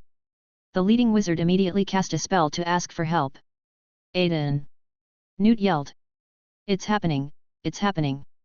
A long staff appeared in Aiden's hand, and a Zoltrahawk shattered the shield. Then Newt dodged the Auror's stunning spells, grabbed Aiden and the others, and disappeared from the spot with an apparition. On the other side, in England, Travers, the director of the Department of Magical Law Enforcement, broke into Hogwarts with his men. At the school gate, Professor McGonagall, who was still very young at the moment, stopped them directly. This is a school, what do you want to do? Travers smiled slightly and waved his hand, and the 2 Aurors next to him stepped forward to pull Professor McGonagall away. I am the head of the Department of Magical Law Enforcement. I have the right to go wherever I please. The charm of power is undoubtedly revealed at this moment. However, the reason why Travers could be so unscrupulous was because he once led the wizards into a war. Eventually several notable war heroes followed him into the Department of Magical Law Enforcement. So, perhaps if we think about it from another perspective, in the magic world, it can also be called charming power. Chapter 317. Travers broke into the Defense Against the Dark Arts class with his men and violently drove away all the students. Dumbledore sat at his desk, surrounded by Aurors. They were clearly powerless against Grindelwald, yet they had the guts to surround Dumbledore, who was a match for Grindelwald. Newt, Scamander is in Paris. And Pruitt? Travers confronted Dumbledore. Really? Dumbledore smiled. Don't pretend, we know you sent them. Travers raised his chin slightly. Well, if you were Newt's teacher, you would know that he is not an honest child. And Pruitt, how can I command them? Dumbledore shrugged, looking innocent. Travers threw a book, and Dumbledore hooked his finger and the book floated in front of him. Have you heard of the Tycho Dordonis prophecy? Travers shook his windbreaker and turned away. I read it when I was a student. Dumbledore opened the book. The son was cruelly exiled, the daughter was heartbroken. Travers wanted to continue speaking, but was interrupted by Dumbledore. Yes, I know. Dumbledore closed the book and looked at Leta Lestrange beside him with some concern. There are rumors about which obscurial this prophecy refers to.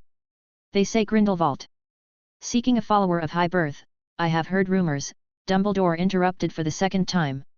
And wherever the obscurial appears, Mr. Scamander always goes to protect him. In addition, you appear to have established a small international liaison station. Travers was a little annoyed at being interrupted twice by Dumbledore, so he directly brought up the topic. But what he didn't know was that his reaction was actually predicted by the Master of Legilimency Dumbledore. Oh, no matter how long you spy on me and my friends, you will find nothing against you, Travers. My goal is the same as yours, to fight against Grindelwald. Dumbledore sighed helplessly. But I want to warn you that your suppression and political violence will only push your potential supporters to the other side. Grindelwald seeks the power of the prophecy, and you appear to be helping him. I have no interest in your warnings. Well, how should I put it? I don't like you. Travers said what was in his heart. He. Dumbledore was amused by this remark. But you are the only wizard who can fight against him at the moment. The purebloods are wavering in their attitude, and Pruitt is ready to make a move. Now I need you, Dumbledore, to fight him. I don't know why Travers can make his request sound so firm, maybe it's his charm. I can't. Dumbledore, sitting at his desk, had lifeless eyes and shook his head weakly. Is that why? Travers waved his wand, and the shadows of Dumbledore and Grindelwald when they were young were projected. I know that you were as close as brothers in the past. Travers looked at the dazed Dumbledore and smiled. More than a brother. Dumbledore had made that clear. Will you fight him? Travers gritted his teeth and pronounced every word very clearly. I can't do it. Dumbledore still shook his head. Well, now that you've chosen your side, Traverse said with both hands shaking. A silver object made by a goblin was clasped on Dumbledore's hands. From now on, I will know every spell you cast, I will have twice as many people watching you, and I will also forbid you from teaching defense against the dark arts. Traverse gasped, not sure if it was fear or anger. Rita, you'll have another half an hour, then we'll go to Paris. Traverse said, and walked out of the office first. Then the other Aurors followed, with Theseus being the last one to walk. Theseus, if Grindelwald calls a party, do not stop him. Don't follow Traverse instructions and go to the scene, if you still believe me. Dumbledore tried his best to remind Theseus, a wizard who had walked deeply on the spiritual path. Dumbledore understood what Grindelwald wanted, to stir up the wizard's emotions to form a prophecy. And Traverse violent confrontation is very likely to be the fuse for the prophecy to break out. However, due to the Pact of Unspeakable, Dumbledore could not remind them directly and could only convey the information as obscurely as possible. Theseus turned around and followed, secretly taking note of Dumbledore's reminder. In a classroom at Hogwarts, Leta Lestrange is reminiscing about the past. When I opened the desk, I still saw traces of the school bullying I had suffered. There was a footstep behind her, and Leta Lestrange quickly covered her desk. Hello, Leta. Dumbledore wanted to greet him. Am I that kind of bad student? Rita suddenly became curious about what answer she would get from this famous teacher. No, you are an extremely smart student. Dumbledore tried to fool him. I said bad, not stupid. As a Slytherin, Leta immediately heard the evasiveness in Dumbledore's words. I never thought you were bad. Dumbledore let out a little air from his nose and seemed to snort. Then you are the exception. Everyone thinks I am bad. Rita immediately retorted, just as she had done in school. And they were right, I am indeed vicious. Rita, I think the rumors about your brother Corvus may make you. Dumbledore tried to comfort her. No, you don't, unless your brother is dead too. I lost my sister. Sadness surged in Dumbledore's eyes. Do you love her? Leta was shocked by Dumbledore's sudden frankness. I don't love her enough. Dumbledore exhaled, as if he saw himself putting down his wand when Grindelwald left. But, Leta, it's never too late to let go. Dumbledore could only give some experience as a person who had experienced it. Some people say that confession is a relief and can make you feel relieved. There was hesitation in Rita's eyes, but she quickly hid it. Over the years, regrets have always been in my heart. Don't let them become your inner demons. Seeing that his consolation was ineffective, Dumbledore had no choice but to leave it at that. Paris, Champs-Élysées, Queenie has been bothering her owner for many days since she was picked up from the street. She thought it was time for her to say goodbye to them. Unfortunately, the person who walked in through the door was Gellert Grindelwald. Queenie pulled out her wand and pointed it at him. Just stand there, I know who you are. Queenie, I'm not here to hurt you.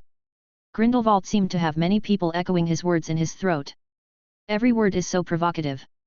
I hope you can walk with me to a world where you can love more freely. Grindelwald's voice slowly lengthened, Queenie gasped, and the wand in her hand was easily pressed down by Grindelwald. Chapter 318. Nico Flamel. There was a flash of space, and Newt followed the instructions on the card and led everyone to a house with an eye hanging on it. A key. Aidan looked at the mark outside the house. He could sense that this was a special alchemical item with very powerful magic attached to it. It can protect the owner of the house from all malicious intent, and it seems that this familiar rebounding smell. Resentment. Aidan's eyes widened. The owner of this house just cut a piece of the King of the Deep Realm and processed it into a magic prop and hung it at the door of his house? Aidan, stop being dazed and come in quickly. Newt urged. Several people walked into the room together, and Newt couldn't wait to open his box and get in. Hey! Tina sat aside and rolled her eyes. Hey, Newt, man, Tina's up there by herself, maybe you want to come up and keep her company. Jacob felt that he couldn't lead this teammate. Aidan came to the second floor, and an old man who was pale and moved slowly heard the noise, opened the door and came out. Well, hello, friend. No one has been here for decades. The old man smiled at Aidan. Aidan took off his hat, put it on his chest, and saluted him. Nice to meet you, Mr. Nicholas Flamel. Dragon people of Pruitt, who are you planning to go to war with now? Nick asked. No, I came back from the future. You must have foreseen my arrival, so you asked someone to bring the jade record to me. Aiden took out a book from his pocket. It was the emerald record that he had copied from Edmund. Opportunities like this don't come often. Let's have a cup of tea together. Nico was genuinely happy to see Aiden take out the book. He took Aiden to a door and pushed it open. On the other side of the door is a wide grassland with just the right amount of sunshine and breeze. A path led from the door to a courtyard, where there seemed to be an old woman sitting. After spending a long time walking along the path with Nick, the three of them sat down in the courtyard. This is my wife, Pernell, Nick introduced. Nice to meet you, I'm Aiden Pruitt. Aiden nodded to her. So, did you bring that thing? After the greetings, Nico immediately became excited. Of course. Aiden stretched out his hand and opened it. A pink philosopher's stone was lying quietly in his hand. Why is it pink? Well, at least it's passed on. Nico frowned at first, then felt relieved. So, where do you draw your life force from? Pernell asked Aiden. I can travel through time, and this philosopher's stone was created during the earliest Goblin Wars, Aiden replied. But this was a lie. In fact, Aiden did not take the initiative to collect the lives of the fairies. Instead, the Church of Bones actively takes away their vitality during the battle with them. Afterwards, Aiden reprocessed his vitality based on the jade record that Nico gave him. For some unknown reason, the blood-red stone turned pink during this process. I speculate that the reason your stone changed color may be that you didn't use enough hell, but that's not the point. What is the next goal? The 3 highest achievements of the Philosopher's Stone have been conquered. Which of the remaining 2 is it? Nico rubbed his hands together, somewhat excited. Artificial human. Aiden solved the mystery. But, androids involve a very serious problem. Aiden crossed his hands and rested his chin on them. Emotions, or rather, the complete heart and soul, right? Nico immediately pointed out the difficulty Aiden was facing. Yes, the question of the soul is secondary, the key is the heart. As wizards, our minds carry our own will and are easily able to infect and distort our creations. Unless we can find a powerful mental entity that has no will of its own. Aiden held up the tea that Pernell poured for him with both hands and took a sip. You mean, stupid? Nico understood who Aiden was referring to. How sure are you? Nico also became interested. You don't want to catch him back now. Aiden saw Nico's eager look. This. Nico scratched his head uncomfortably. We have captured him in the future. I believe we can start the experiment when the conditions are ripe. Aiden comforted him. It's a pity that I can't see it, but fortunately, there are still younger generations who are embarking on this path. Nico suddenly felt a little relieved.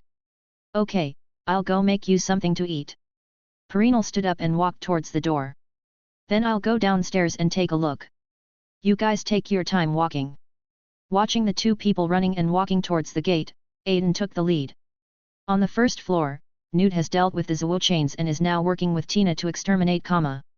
Newt handed the parasite to Jacob, who grabbed the tweezers with a look of disgust.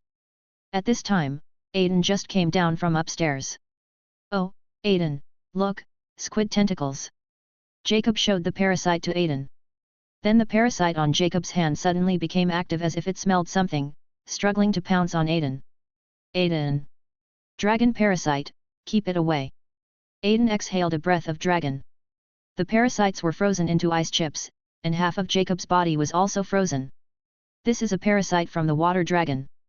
Don't rely on it on Aiden. Newt wiped his hands with a cloth and tried to warn Jacob, but it was too late. After tossing and turning for a while, Jacob sat on the sofa wrapped in a thick blanket. Achoo! Jacob sneezed. A warm light emanated from Aiden's staff, restoring Jacob's body temperature. Sorry, it was an instinctive reaction. After all, it was such a big parasite. Aiden apologized to Jacob. Forget it, it's my fault. I really didn't, achoo. Jacob pulled out a piece of paper and wiped his nose fiercely. Okay, I should report to the Ministry of Magic. Tina stood up and was about to walk out of the house. You didn't mention salamanders or anything like that. Jacob raised his head tremblingly. No, Newt froze in his place. Then hurry up, achoo, hurry up and chase her. Jacob was so anxious that he almost stood up. Newt then woke up and hurried out to chase after him. This guy is really something. Jacob looked at Aiden next to him. It seems that Tina's love journey is destined to be bumpy.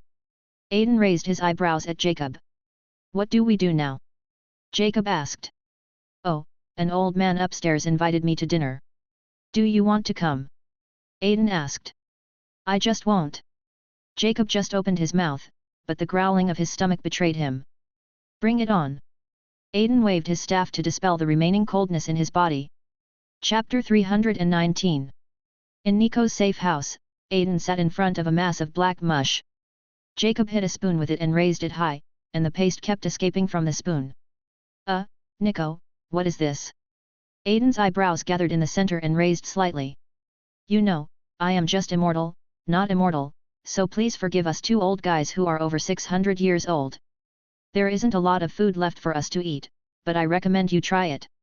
After all, this was invented by Pernell, and it actually tastes pretty good. Nico scooped a spoonful and put it in his mouth.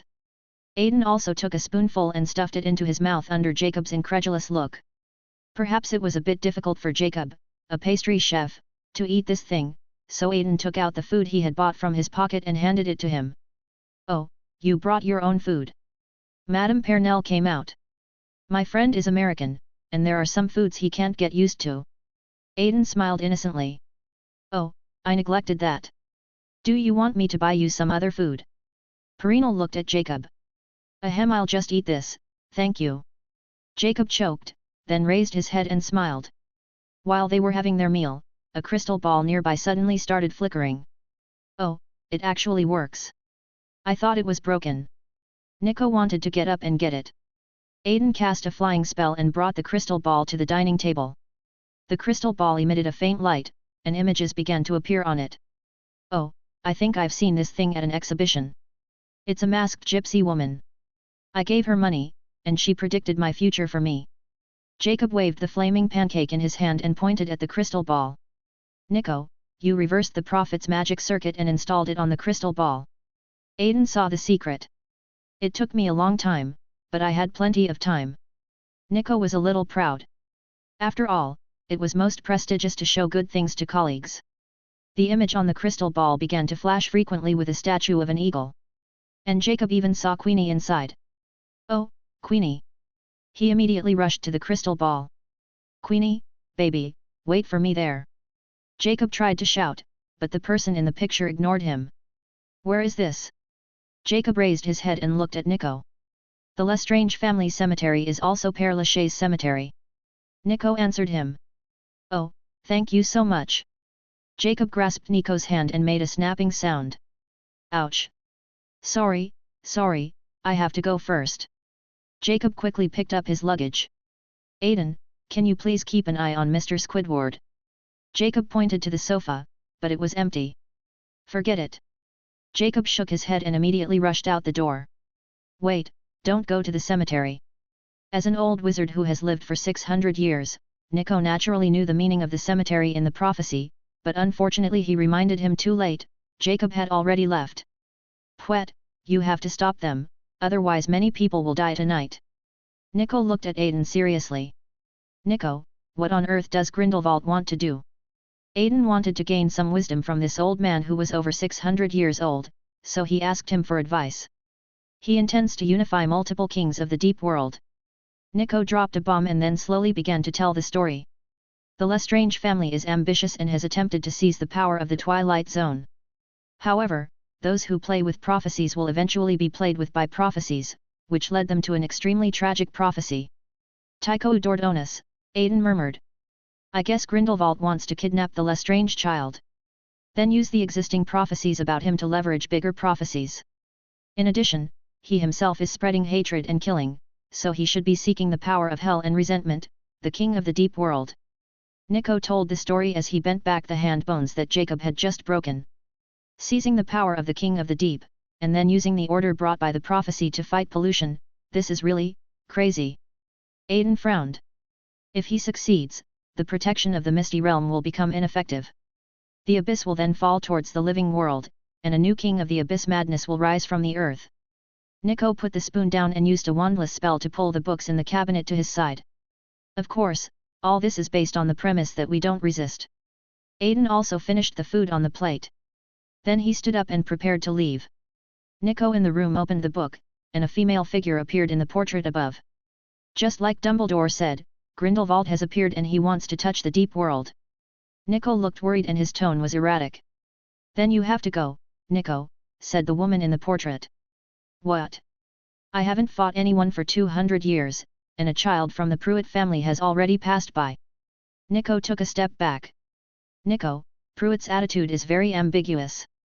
We can't completely trust them, so we can only rely on you. We believe you. The woman said and hung up the phone.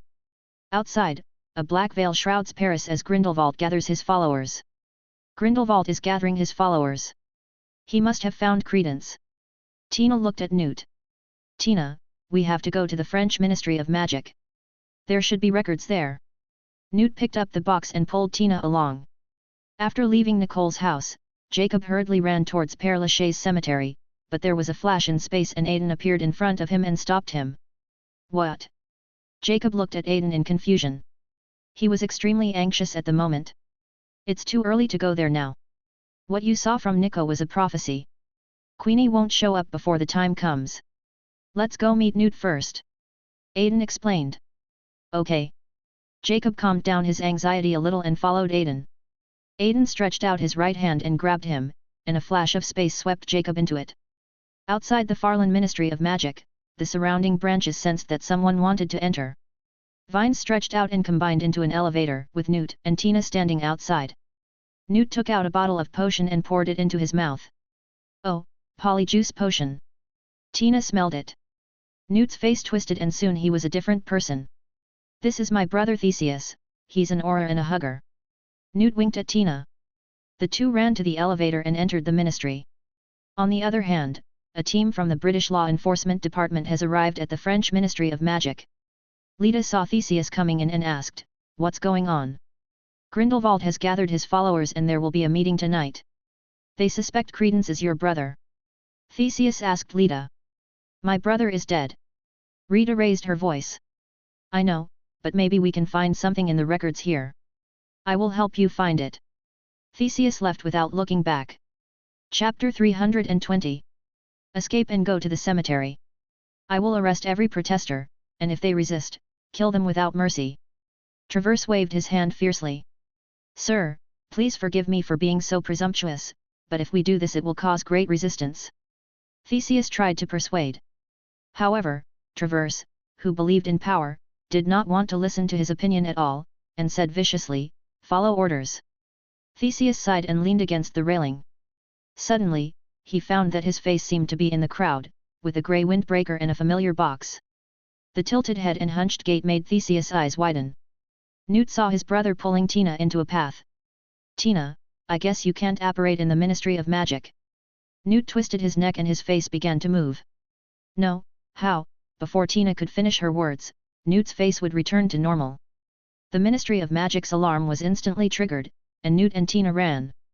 Ripples appeared in the space around them, and two figures emerged from the ocean of collective subconsciousness into reality. Hey, Newt, good afternoon. Aiden greeted him. Newt. Theseus rushed out from the corner. Run. Newt pulled a few people and ran. Stop. Theseus chased them along the circular corridor. So, this is your brother? Tina asked while running. As I mentioned to you in my letter, we have a very complicated brotherly relationship. Newt shook his head. So he wanted to kill you? Aiden raised his eyebrows. It happens all the time. Newt smiled at him. The four men walked through the middle of the hall. On both sides, porters pushed suitcases and were about to block Theseus' pursuit. Enough. Theseus threw out a petrification spell. Tina used an armor spell to deflect the petrification spell, and the surrounding suitcases were frozen in mid-air. He should control his temper. Tina waved her hand back. Theseus was knocked out and fell on a wheelchair, with his hands tied and sliding into an office. This is the greatest moment of my life. Newt smiled and continued running forward. Aiden took them and drove the psychological invisibility into the archives room of the French Ministry of Magic. Tina, about the engagement. Newt wanted to explain to Tina. Oh, should I congratulate you? I'm so happy for you. Tina raised her wand and cast a luminescence charm. No, I ask you not to be happy for me, no I mean. Newt spoke incoherently. What he meant was that it was Theseus who was engaged, not him, and whether you two could confirm your relationship as soon as possible. We, the spectators, have waited so hard. A dragon nearby interrupted directly, and Jacob also smiled like an auntie. What? Why should I be with him? Tina's mouth curled up slightly. You two like each other, but you dare not say it out loud. Eon, I have listened to your thoughts along the way. Aiden spread his hands. Newt and Tina looked at each other and lowered their heads in unison. Tina came over and rubbed Aiden's face hard. No. Eavesdrop. My inner voice. So, neither of you is willing to give each other a chance. Jacob pushed the two of them. No. Two voices appeared in perfect tacit agreement. The two smiled at each other and held hands. Click, the door of the archive room was suddenly opened. Lita Lestrange walked in and waved her wand, causing the cabinets around her to move in order to make way. The cabinet with 4 people hanging on it floated all the way to Rita. The book containing the clan list has been lost, leaving only a piece of letter paper with the following words. If you want to know the truth, come to Père Lachaise Cemetery tonight. After reading the letter, Rita wanted to leave, but she caught a glimpse of a bowtruckle out of the corner of her eye. It can be rotated. Magic power surged, and the file cabinet in front of Rita began to spin. Hello, Newt. Lita smiled at him and then looked at Tina. Traveling with family members. Rita pointed at Aiden and Jacob with her chin. Then they heard a low, feline growl. The administrator of the archives of the Farlan Ministry of Magic walked in with a few big black cats. What is that? Tina asked. That's Madigo, a spiritual creature. The Franks use it to guard the Ministry of Magic, but they usually don't attack people. While Newt was introducing her, Rita raised her wand and cast a stunning spell. Madigo was hit and did a backflip and split into 3. Unless someone attacks them. Newt's explanation was still a step late. Oops! Rita exclaimed. Awoo! Madigo roared and pounced on him. Whoo! A sound of exhalation was heard. The icy storm covered the Madigus in front of them, freezing them and the administrators behind them. Click, click. Madigo began to break free from the restraints. Run, is there any way to get out of here? Tina asked. Operating is prohibited here, Lita replied. Are you seasick? Aiden suddenly asked. Jacob raised his hand, but was ignored. Then they felt the ground suddenly sink, and the 5 of them fell directly into a grey space. The feeling of falling surrounded everyone until they hit a hard scale. Where is this? Rita asked, looking at the grey world around her.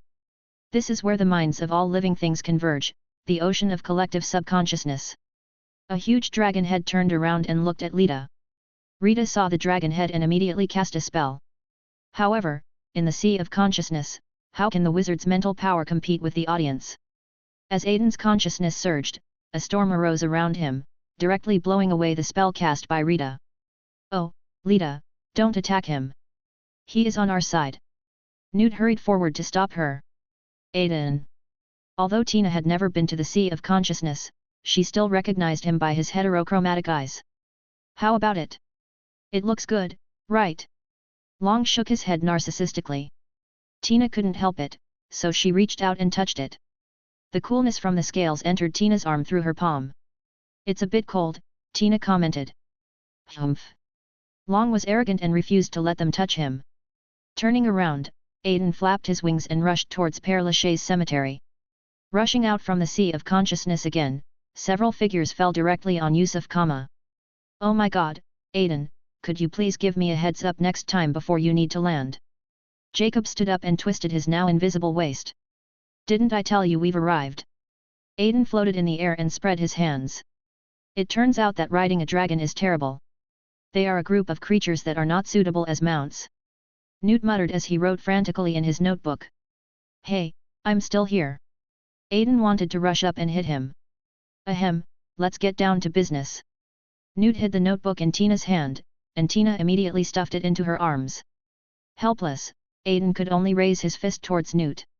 Chapter 321, Mystery of Life and Trap. Yusuf. Rita looked at the man on the ground and went to help him up. Rita, my little sister. Yusuf Kama looked at Rita with tears in her eyes. So, he's your brother, then who am I? Credence looked over Najani. It's strange that you are still alive, after all. Ahem, how did you survive what happened in New York? Aiden went up and patted Credence on the back, which was still strong. I escaped with a small piece of it. Credence held out his hand, black fluid coursing through his veins. Merlin's beard. Aiden wanted to take the man in front of him back for dissection. Okay, I don't care about that, now tell me who I am. I don't want to live without a name or background. Just tell me my story, and you can end our feud. Credence looked at Yusuf, Your story is my story. Joseph, glanced at Rita. Our story? No, Yusuf. Rita shook her head, begging him not to say it. My father is Mustafa, a pure-blooded Senegalese descendant who is well versed in magic. Yusuf, came to the center of the cemetery and began to tell the story. My mother, Lurina, was also from a noble family and very beautiful. A man, from a distinguished French family, longs to possess her. Lestrange cast the imperious curse on her, abducted her, and attacked me. The last time I saw my mother, she died during the birth of a baby girl. Yusuf pointed at Lita. You. My father was very angry, and before he died he told me to kill the person Lestrange loved the most. At first, I thought it was a simple task. After all, he only has one relative in the world, Rita. Yusuf, hesitated, and Rita said dejectedly, Go on. He never loved Rita and found someone else less than 3 months after my mother died.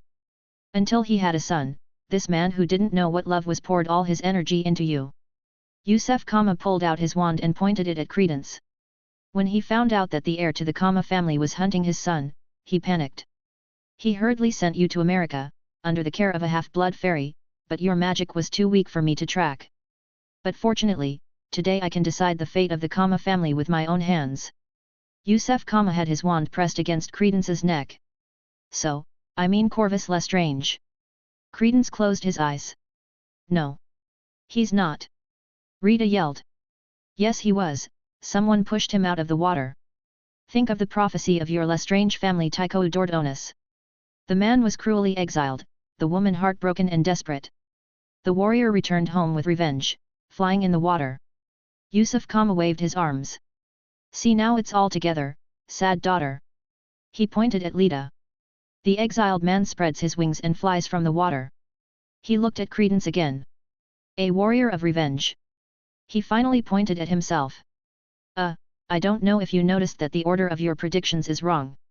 A young boy's voice pulled Yusuf, out of his own world. Impossible. Yusuf, was a little crazy. My friend, the Tycho Dordonis prophecy is exclusive to the Lestrange family. From the information I have come across, the entire prophecy is the result of strong interference from the Lestrange family. Therefore, the people pointed out by the prophecy must all be members of the Lestrange family. So, do you find this prophecy inconsistent? Aiden looked at Yusuf and patted him on the back. So, shouldn't I be the warrior of revenge? Yusuf couldn't believe it. Ahoy! Aiden shrugged. Impossible, you must be lying to me, you want to exonerate him, right? Yusuf pointed his wand at Credence again. That's enough, Yusuf, stop deceiving yourself, he is not Caius. Lita rushed out, holding her family tree. Cause is dead. I killed him with my own hands. Rita spread out the books and a sapling grew on them. My father has a strange family tree where the men are shown as names and the women are flowers. At the top was the name of Corvus Lestrange. My father sent Caius and I to America, and Irma pretended to be our grandmother. On the cruise ship, Caius wouldn't stop crying, and I called him to the child across the street, and I swore I didn't want to hurt him. But the boat carrying the woman holding Caius capsized, and she sank with Caius. Rita dragged out the secret that had been buried in her heart for many years, and fell to the ground as if her spine had been pulled out. Lita, I know this isn't what you meant, and it's not your fault, Newt comforted her. Newt, there's no monster you don't love. Lita turned around.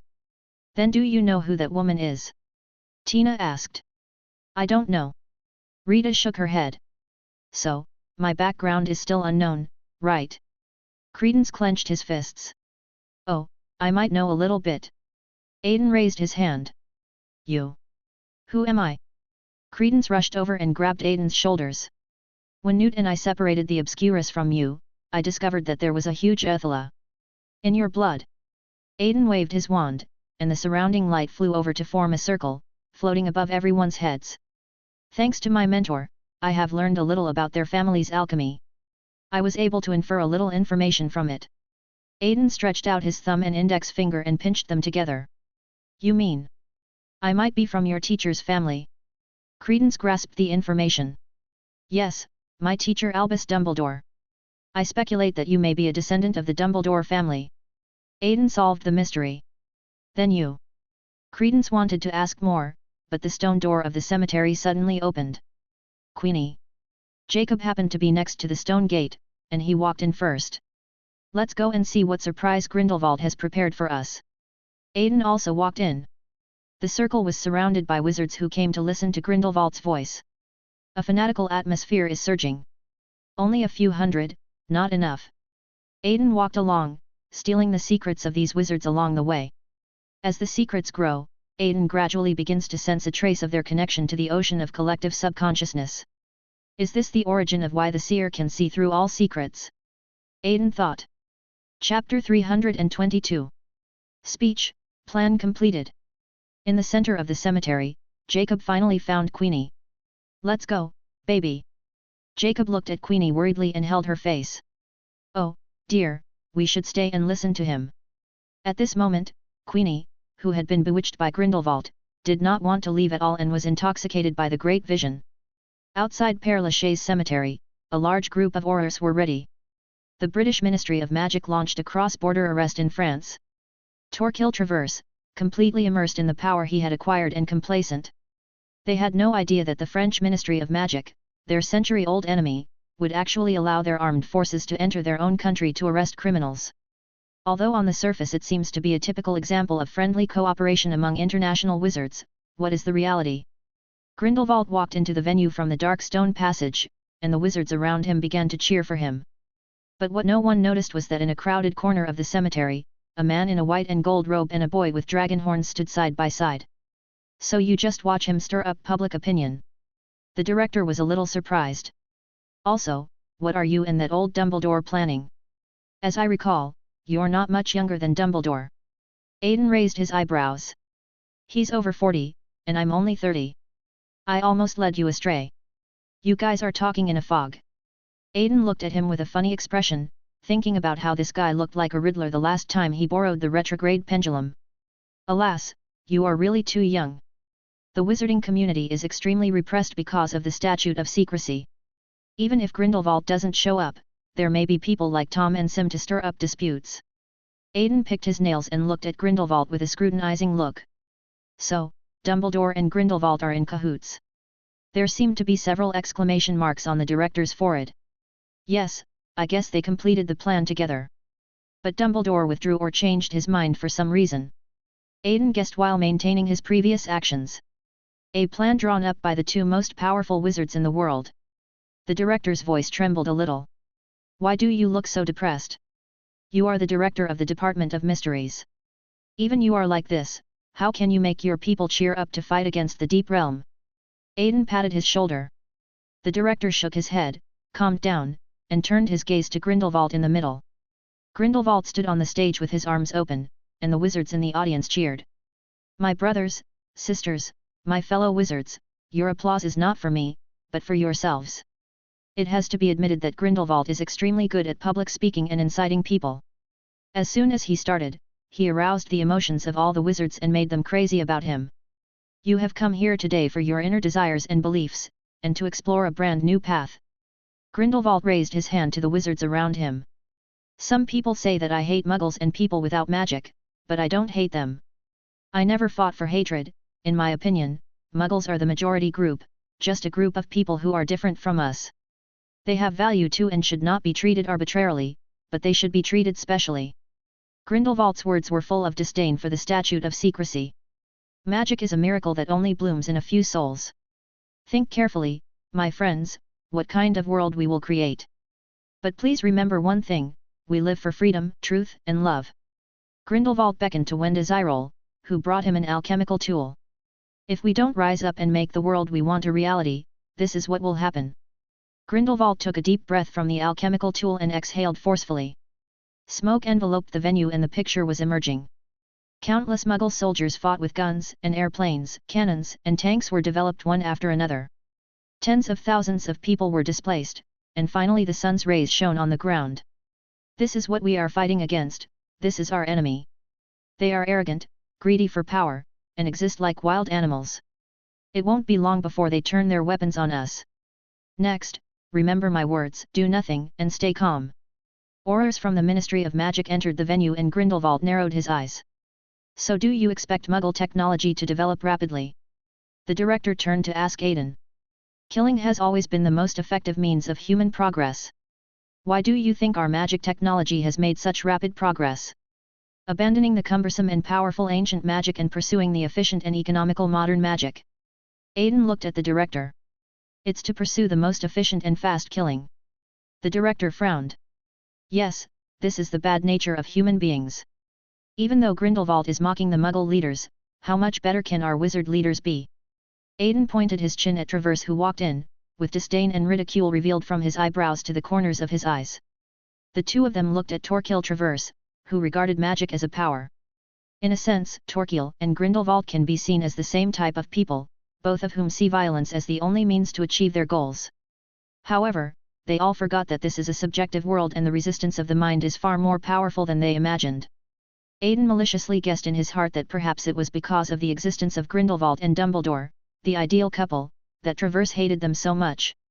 And now, the first powerful man who believed in violence will soon meet his end, because the trap has been set. Orlers, haha, welcome. Grindelwald opened his arms as if he had met a good friend. My fellow countrymen, although they killed many of my followers, they imprisoned and tortured me in New York. But this is only because they are people who seek truth and facts just like us, but they just took the wrong path for a while. It is natural for you to be angry and to desire revenge. Grindelwald's tempting words completely ignited the anger in the witch's heart. She raised her wand slightly, but the aura was quicker than her and with a flash of green the witch fell lifeless to the ground. At this moment, Aiden felt the desire for causal complaints and homomorphic revenge surging in the sea of collective subconsciousness. In the deserted courtyard of the first layer of the deep world, the power of hell is constantly increasing. It wants to break through the boundary between fantasy and reality and descend upon Grindelwald, the object of the wizard's prayers. However, the light of prophecy suddenly appeared, capturing and dividing hell, compressing it into a ball of light. A hand holding a magic wand made of elderberry appeared in the zeroth layer of the sea of consciousness, the hazy illusion. With a hook of the magic wand, the power of hell was instantly captured and entered the arm. The entire process did not have any impact on the world, but Aiden felt that Grindelwald's magic power began to expand exponentially. Chapter 323, Paris on Fire, Nico takes action. No, Newt yelled, but it was too late. The guy who cast the killing curse had already escaped, and Grindelwald pushed through the crowd and came to the woman. Take this young warrior back to her homeland. Grindelwald stroked her eyes. But what he didn't notice was that a Niffler snuck into his arms and stole a blood-filled trinket. Come on, my fellows, apparate away and tell the world that I was not the first to resort to violence. Grindelwald's voice was blessed by hell and was extremely bewitching. The wizards raised their heads and turned into black mist, leaving the cemetery. When the wizards left, only Grindelwald and a few of his loyal followers, as well as the Aurors from the British Ministry of Magic, were left in the venue. Catch him, Theseus murmured. Grindelwald raised his wand and pointed it in a circle. In an instant, the ground around the circle caught fire. It was a gorgeous yet terrifying sight. The flames spread in all directions like a wild beast, with its fangs and claws bared. The scorching temperature seemed to burn the air, and the blazing flames illuminated the entire cemetery. The flames licked the bricks, reducing everything to ash. The flames shot up into the sky, dyeing the dome a dark blue. Grindelwald stood in the center of the blue flames, like a demon controlling the fire of hell. There was no fear on his face, only a firm commitment to his ideals. Join me, Aurors. Grindelwald opened his arms to them. Then I promise you eternal loyalty, or death. Grindelwald's voice seemed to come from far away, and it seemed that many people were echoing him, overlapping their voices. Only here can you be free, only here can you truly understand yourself. The Aurors around were somewhat hesitant, and Kalo on the side wanted to pass through the flames, but was burned to ashes. The Aurors hesitated, and some tried to apparate away. However, the flames around Grindelwald automatically rushed towards them. The flames from the king of the deep hell interfered with space. When the aurors operate, they broke through the protection of space and burned them. Follow the rules, kids, hee hee. Grindelwald laughed. Credence took a step forward, but Nagini held him back. Grindelwald, sensing Credence's inner anxiety, smiled. Credence! Newt called out to him and tried to run over, but was blocked by Grindelwald's flames. Credence stepped into the flames, and Jacob, who saw this, hugged Queenie tightly. Queenie, you have to wake up. Jacob shook her. Jacob, he is the answer.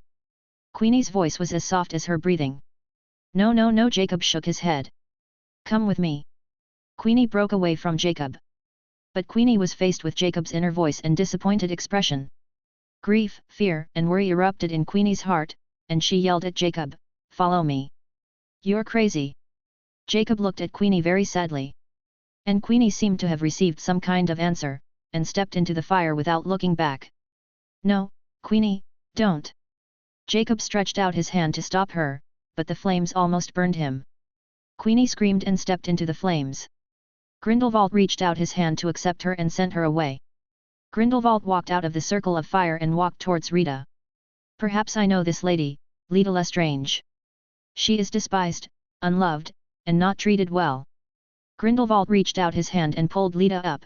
Brave lady, it's time to go home. Then, rows of silver threads came together to weave a clock behind Rita. Click, the minute hand of the clock twisted backwards, and Grindelwald's sea of fire was instantly stopped in place. One flame broke away from the flame and was fixed in mid-air. Grindelwald reached out and touched it, but there was no burning sensation and no harm. Time. Grindelwald immediately recognized the source of this strange power. Look, Mr. Grindelwald, the pursuit of freedom is a beautiful thing, but your actions are somewhat contrary to your promise not to incite hatred. A young boy's voice appeared, and the sea of fire separated to both sides, leaving Aiden with a path that led directly to Grindelwald. You should understand, young man from the Pruitt family, that this is a revolution and bloodshed and sacrifice are inevitable. Grindelwald seemed to be accustomed to this. After all, he was a legendary wizard who was firm in his ideals and beliefs. It was impossible to be shaken by Aiden's few words, so the confrontation between individuals eventually returned to violence. Aiden stretched out his hand and pushed, and when Desirole flew out, and the alchemical item storing the prophecy in her hand fell to the ground. The surrounding flames began to shake more violently, breaking through Aiden's blockade. I didn't expect that. Aiden gave an awkward smile. Grindelwald waved the flames towards Aiden like a baton. At the same time, a thin stream of fire split off to attack Lita, Newt, and the others. Disperse! Aiden raised his wand and hooked it. The power of the silent band spread out, rescuing Newt and the other two. Grindelwald threw a killing curse at Aiden, and he flashed away. Rita and Theseus were operated away by Newt. Humph, I hate Paris. Grindelwald stayed where he was and stood up with the help of a cane. Then the apparition disappeared. Outside the tomb, Yusuf Kama escaped with Nagini, Tina, and Jacob. The flames of hell reacted violently after being catalyzed by the prophecy, and the figure of a dragon appeared in the dark blue flames. Nico also rushed to the outskirts of the cemetery at this time, and the air squeezed out by the flames blew his white hair. There was a flash of space, and Aiden appeared beside him. What's going on? Nico asked. He has completed the integration with Hell, and the plan for the Department of Mysteries should have begun. Aiden replied. Nico nodded and said nothing more. The surrounding wizards used the myriad curses to disperse the gathered fierce fire while moving towards Nico and Aiden. Everyone, gather in a circle and stick your wands into the ground, or all of Paris will be destroyed. Nico directed everyone and they immediately formed a circle. Nico used himself as the point and the wizards as the circle, and he designed an alchemical matrix that could connect everyone's spells.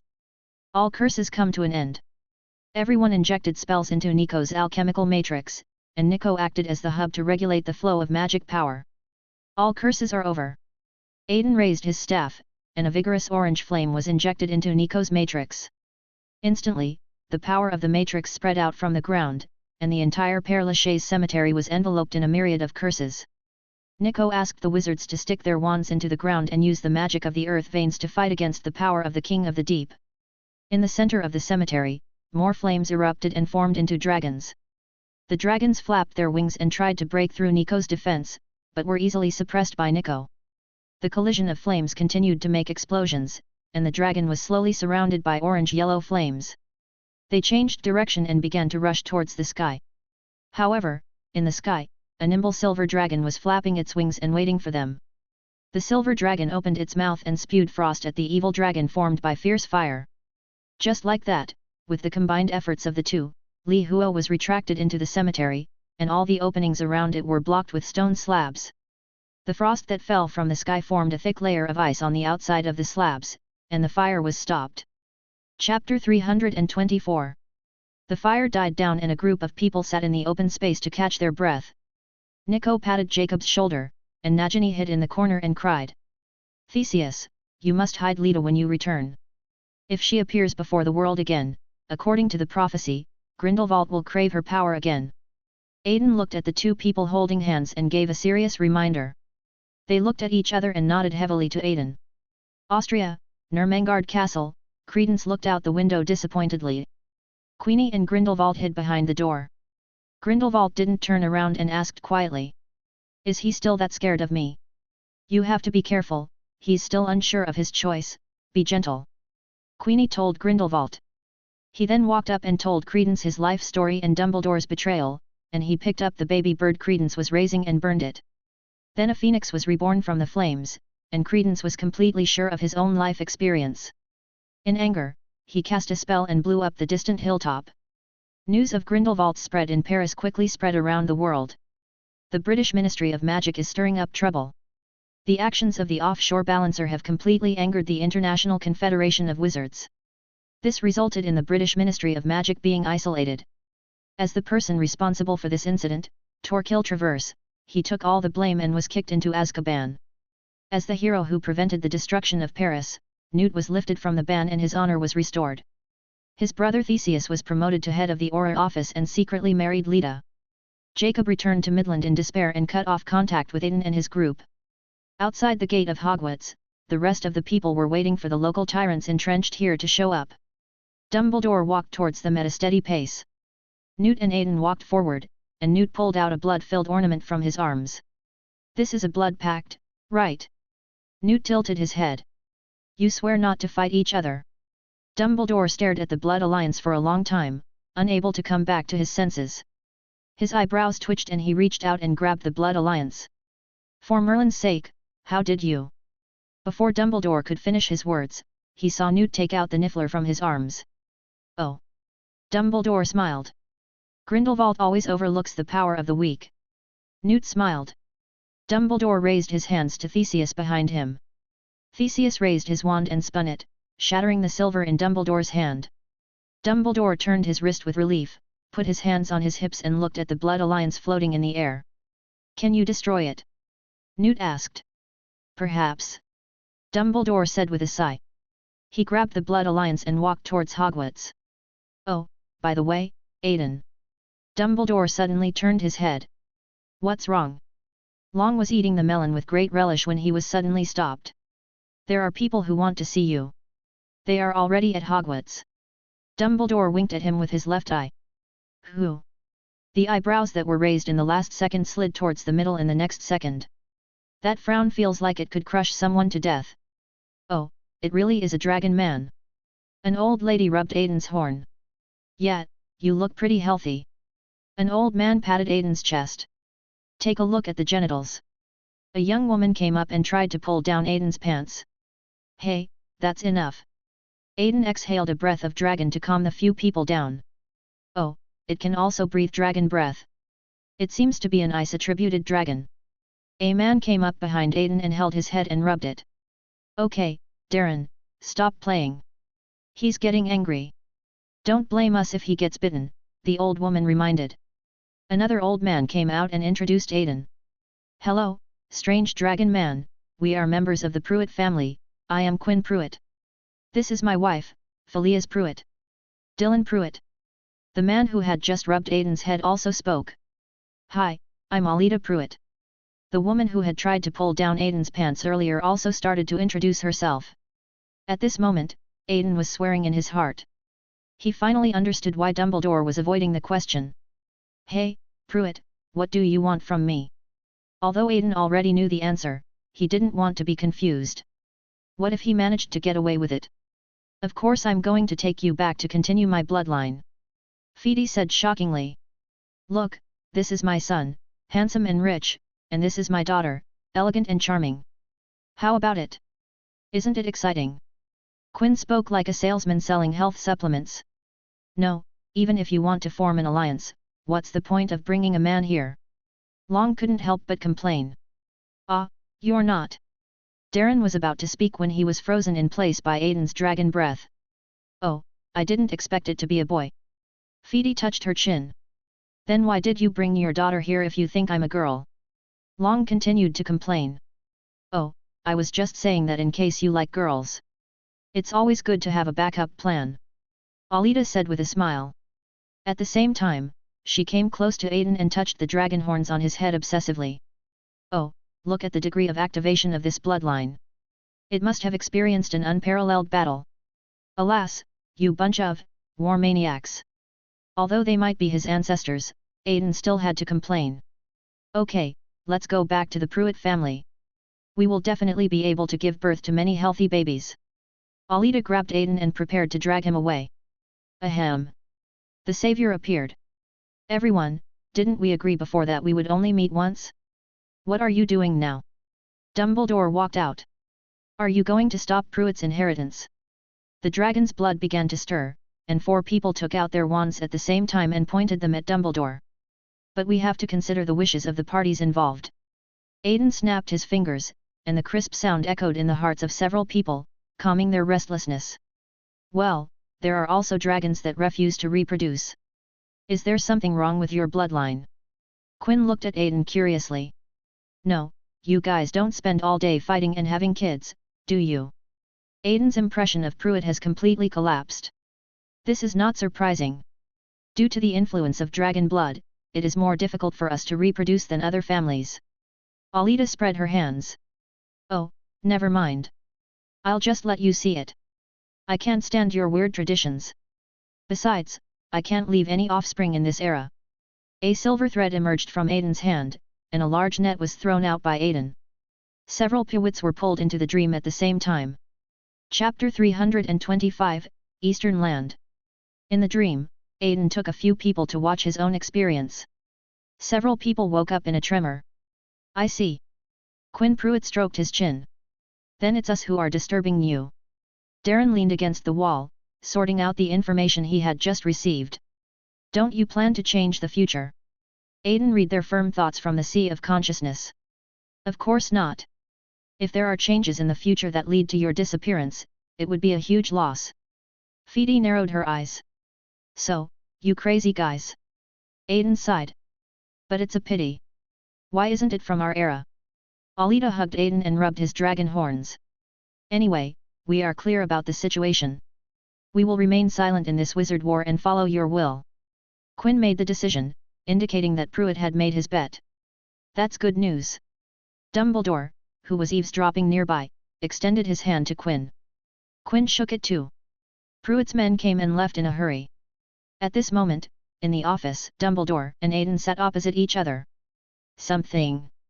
Aiden knew from the look on his face that he must have something to ask for. Grindelwald is plotting to seize the power of the King of the Deep. I hope you can go to the East. Dumbledore looked at Aiden solemnly. The East, what does it have to do with them?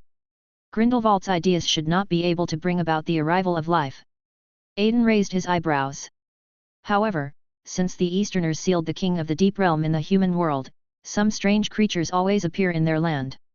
Dumbledore raised his wand and waved it, and a large amount of fog filled the classroom. A creature with a sheep's head, wolf's hooves, a round head, a colorful body, and about 4 meters tall emerged from the mist. Kylan. Aiden recognized the creature in front of him. Yes, the Orientals skillfully integrated their wizard culture and secular culture to form a unique totem worship. This results in magical creatures being born on their lands that have the ability to affect everyone's consciousness. Dumbledore explained. All ordinary people will also be involved. Aiden suddenly realized what the group of people in his hometown had done. Yes, it sounds a bit strange, but they did it, with wizards leading ordinary people forward. According to legend, in ancient times there were many wizards who participated in ordinary people's wars. Wizards left a great influence on ordinary people, and the establishment of their secular regimes was basically done with the help of wizards.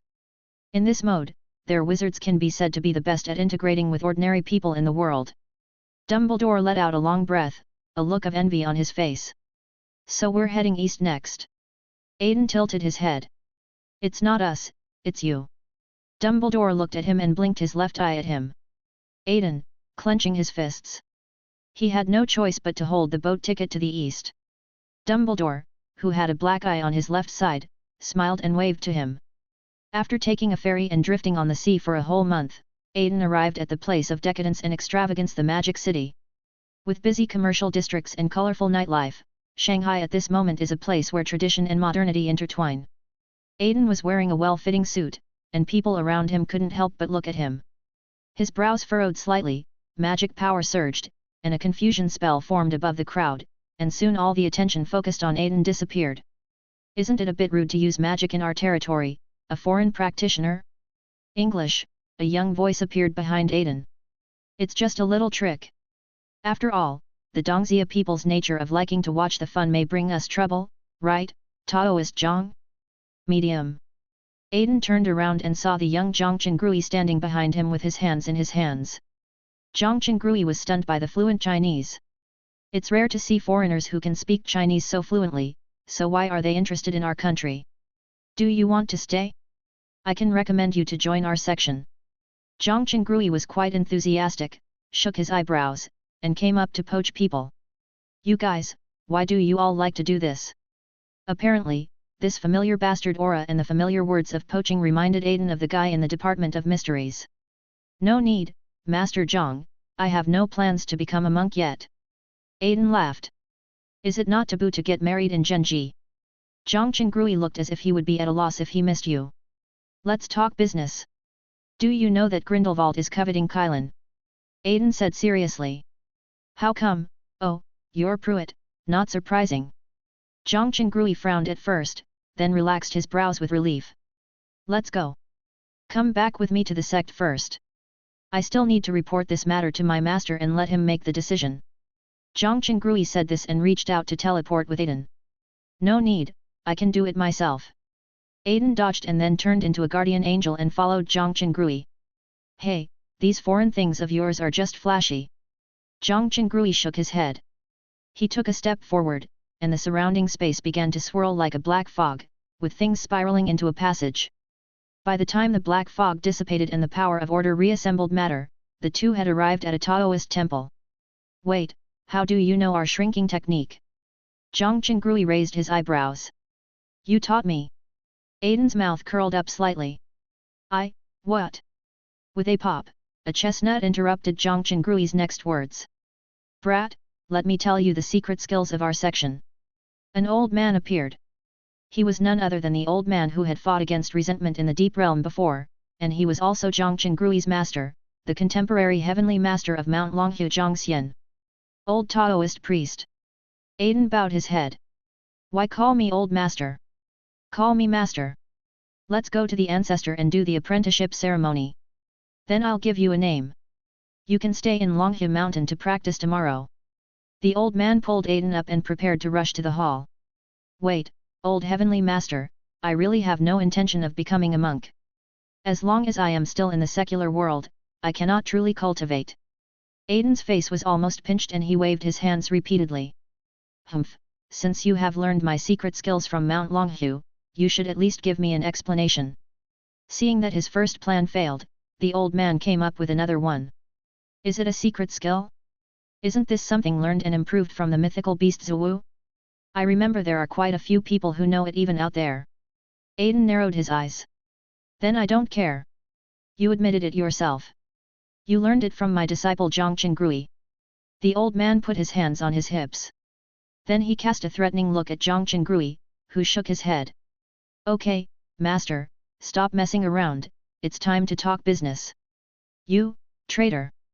The old man glanced at him angrily and turned to walk towards the hall. Chapter 326. Kylan, Eastern Arrangement. So, you're saying that the Dark Wizard wants to touch our Kylan? The old Taoist priest's face was full of surprise. That's what I heard from Dumbledore. Aiden nodded. Pfft. Zhang Qingrui next to him couldn't help but laugh. It's impossible for them to encounter Kylan, so you can go back. The old Taoist priest also waved his hand while holding back his laughter. Wait, you guys don't care? That's a Kylan. This time it was Aiden's turn to be surprised. Ha ha ha ha. The two men began to laugh, slapping their thighs. After a while, Zhang Qingrui had laughed enough and came over and patted Aiden on the shoulder. Dude, that's a Kylan, the Earth Kylan sitting in the center. Zhang Qingrui laughed so hard that he fell backwards. You mean the Kylan has no entity?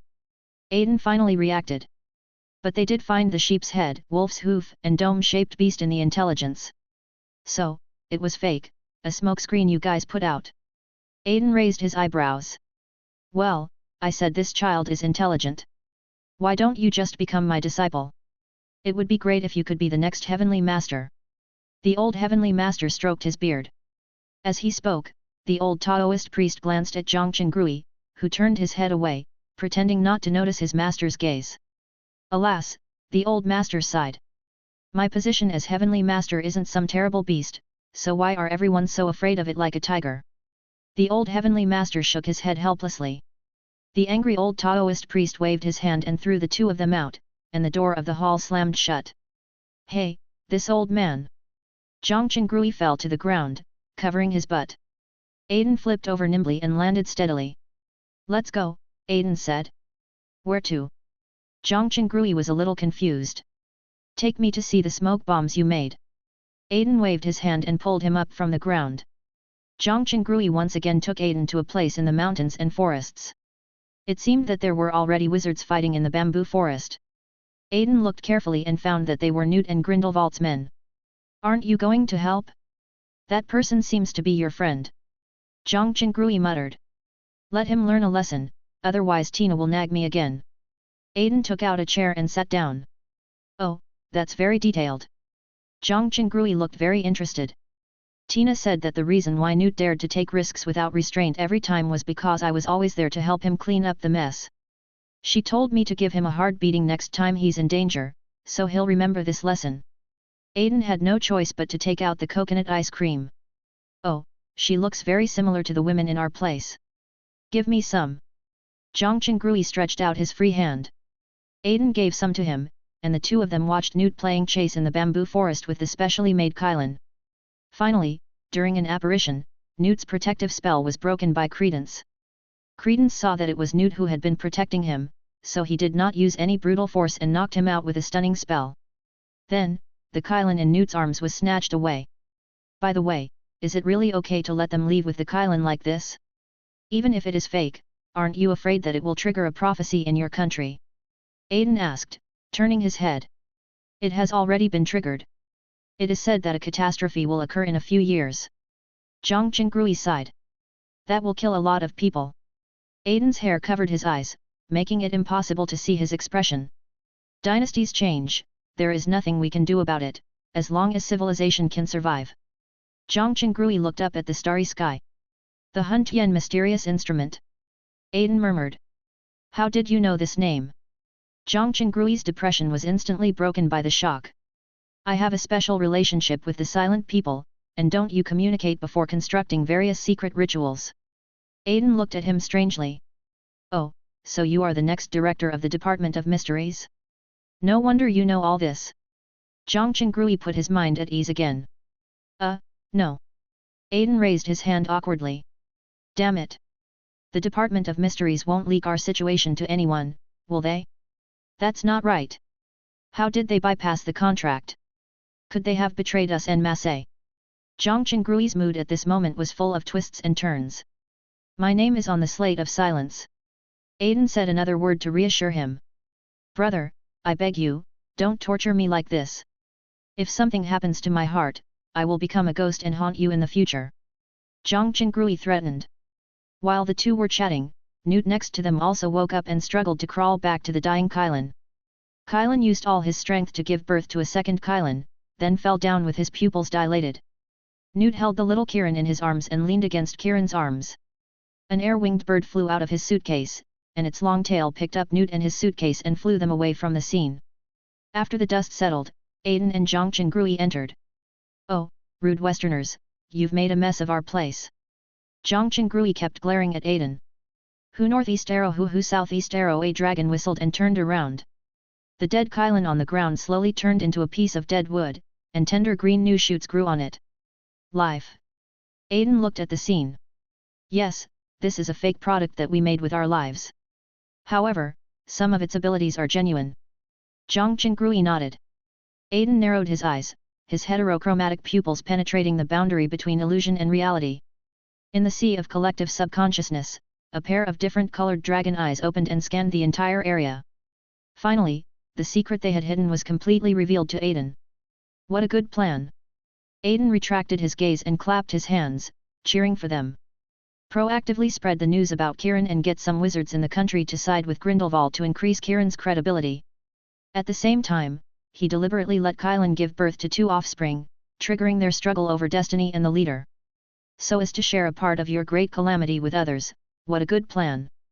Aiden looked at Zhang Chengrui with a burning gaze. Don't look at him anymore. This is all my plan. After this incident is over, I will take all the blame and resign. An old voice came from behind the two of them. Master. Zhang Chengrui looked at him worriedly. But the old Taoist ignored him and focused his attention on Aiden. So, what will you choose, report me or just sit back and watch everything happen? Foreigner. There was a flash of golden lightning in the old Taoist's eyes. Aiden closed his golden pupils and looked at the two with his blue pupils. Then he turned and operated away. Why did he leave? What does he mean? Zhang Chengrui was confused. Humph, you better learn it well. The old Taoist knocked Zhang Chengrui's head hard, then shrunk into an inch and left. Chapter 327. Return, Blood Alliance. At a London subway station, Dumbledore held onto the handrail and walked all the way to a cafe outside Downing Street. Dumbledore was stirring his coffee in the cafe. A man in a smart suit appeared beside him. Is this the cafe you often come to? Grindelwald asked. No, perhaps not so often, Dumbledore replied with a smile. Grindelwald sat down and the waiter next to him brought him a cup of coffee. Dumbledore opened his hand, revealing the ornament wrapped around it. Sometimes I often think about how it feels like when it's still around my neck. Grindelwald looked at it, then returned his gaze to Dumbledore. After all, I have carried it for so many years. How does it feel to carry it? Perhaps we can free each other. Dumbledore sat up and moved closer to Grindelwald. Our Muggle friends are really talkative, but I have to admit, they make pretty good coffee. When Grindelwald heard that Dumbledore wanted to dissolve the blood pact, he was unwilling. He picked up the coffee, took a sip, and looked around. What you are trying to do now is crazy. Dumbledore looked at him solemnly. This was something we had agreed to accomplish together. When talking about his ideals, Grindelwald was not afraid of Dumbledore's gaze. Because I was too young, and too. Dumbledore shook his head slightly. Unwavering, to me, to us. Grindelwald's eyes began to show aggressiveness. No, I took part in it only because. Dumbledore was silent for a moment, because I once loved you. Yes. Grindelwald raised the corner of his mouth slightly. But that's not why you got involved. You proposed it. We can reshape the world. This is our birthright. The two fell into silence, and the tension between them grew stronger. Can you smell it? This stench. Grindelwald's voice seemed to be squeezed out of his lungs. Are you really going to betray your own kind for these animals? The surroundings began to turn pure white. I will destroy their world with or without you, Albus. Grindelwald pouted. Enjoy your afternoon tea. Grindelwald stood up and left, but the pure white cafe around him was already burning. Fuck. Why did he set the fire? The flames of the King of the Deep burned the dragon that weaved dreams, cutting off the burning pure white thread. Aiden brings Dumbledore back to the real world from the dream. Look, I've already said that it's useless to persuade him. When the time comes, we can gather more people and find a place to surround him and bury him. Seeing Dumbledore looking downcast, Aiden went over and patted him on the back, the blood oath in his hand becoming more entangled. On the other side, in Nurmengard Castle, Grindelwald woke up from his dream on the sofa. Dream? Pruitt has this ability. I want to get him more and more. Grindelwald rubbed his temple. There was a flash of space, and Credence led 3 people into the gate of Nurmengard. Grindelwald pushed open the door and smiled at the bag in Credence's hand. Go down. Credence lowered his head slightly and instructed the people behind him. Grindelwald took the bag from him and took out the unicorn from it. I heard it's special. Credence asked. It's more than special, see. Grindelwald leaned back slightly so that Credence could see the Kylan in his arms. See its eyes? These eyes can see everything. When Kylan is born, a new leader will rise and change the world. Grindelwald looked at the Kylan in his arms affectionately. Her birth will change everything. You've done a great job. Grindelwald changed the position of the Kylan in his arms and reached out to touch Credence's face. Credence took a step back in fear. Go down, said Grindelwald. Then, in the empty square, Grindelwald looked at Kieran expectantly, hoping that he would choose him. However, Kieran kept turning his head away, and Grindelwald showed an impatient look. Holding the Kieran in his arms, Grindelwald cut the Kieran's neck. The flowing blood connects to the deep world, relying on the power of the most ancient king of the deep world life. He saw the shadow of Dumbledore, and Grindelwald bit his lip. Inside the castle, Queenie covered her mouth and quietly stepped away. In Hogsmeade, Newt takes Theseus to the Hogshead Inn. Pushing open the door, they saw a drunken dragon complaining to Aberforth. Your cup is too dirty. It's obviously cursed, you lazy bastard. The dragon held up the cup and cast a cleaning spell on it. Aberforth sighed helplessly. After all, he was the one who tricked him into drinking, and he was too embarrassed to throw him out. Wake up quickly. Newt took out a spell to sober Aiden up. But when the spell fell on Aiden, it was distorted by his magic power and had no effect at all. You are here to see my brother. Aberforth looked at Newt and Theseus. We're here to see Albus Dumbledore. Newt lifted Aiden up and took out his notebook to write down not to give him alcohol. He is my brother. Go upstairs and turn left. Aberforth ignored the 2 of them and continued to wipe the mirror. Did Newt tell you why he brought you here? Dumbledore asked in the room. Should he tell me? Theseus looked at Newt, who was tormenting Aiden, with some confusion. No, haha. Dumbledore laughed. Resurrect quickly. He took out his wand and cast a spell on Aiden. Long shuddered and came to his senses. There's something Dumbledore wants to talk to you about. Newt waved his hand. Dumbledore stepped forward, took out the bloody oath and showed it to Theseus. Do you know what this is? Well, Newt got it in Paris. I don't have much experience, but I guess it might be some kind of blood contract. Theseus was a little uncertain. Yes. Dumbledore turned his gaze towards the Blood Alliance. Whose blood is that? Theseus asked. Me, and Grindelwald. Dumbledore showed his inner vulnerability. Hey. Theseus put one hand on his waist and scratched his mouth with 3 fingers of his other hand. So this is why you can't fight Grindelwald? Theseus waved his hand. Yes, and he can't fight me either. Dumbledore was still looking at the Blood Alliance. Can I ask, why? Theseus opened his eyes wide. Love, arrogance, innocence, choose one. Dumbledore said self-deprecatingly. We were young and wanted to change the world, and this pledge ensured that we would not change our minds. Dumbledore's smile was somewhat sweet but more sad, and the memory of a summer vacation was connected with the rest of his life. Chapter 328. Contact and go to the United States. What would happen if you fought him? Theseus asked. Dumbledore said nothing, but raised his hand. You have to admit that it is beautiful. If you want to go against it. The Blood Alliance in his hand began to emit red light. With a whoosh, the Blood Alliance flew towards the wall, trying to move towards the direction where Grindelwald was. At the same time, the chains on Dumbledore's hands began to spread to his entire body. You see, it will know. The chains tightened around Dumbledore's hands, causing his wand to fall from his grasp. Albus. Newt held out his hand. See, he could sense the betrayal in me.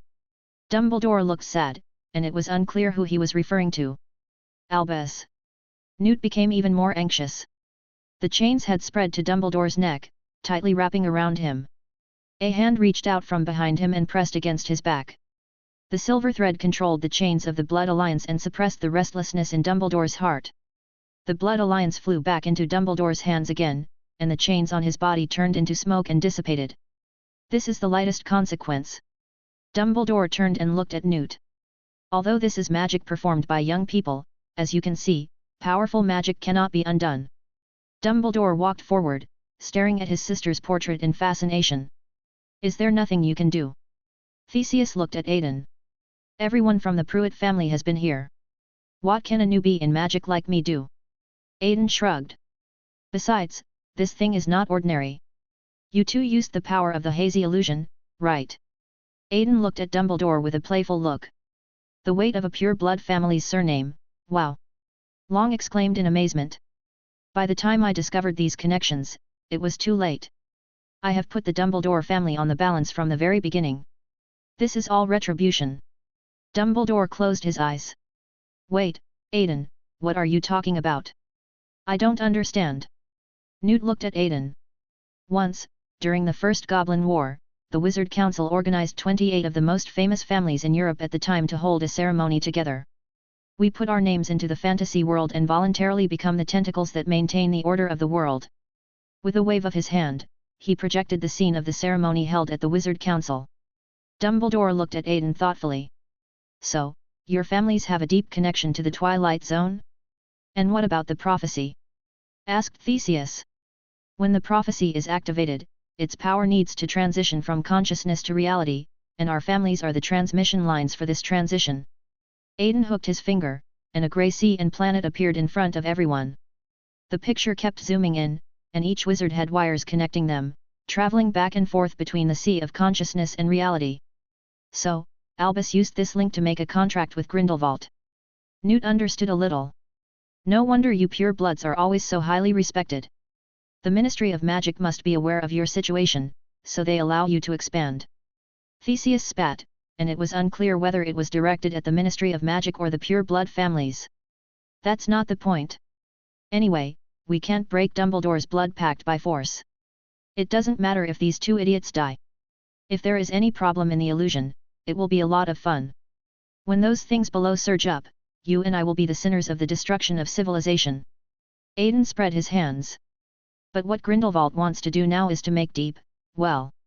Newt, who was outspoken, almost let the cat out of the bag, but fortunately Aiden stopped him in time. What is the depth? Theseus looked over with a puzzled look. Anyway, don't ask too many questions. We'll tell you when the time is right. Aiden said casually.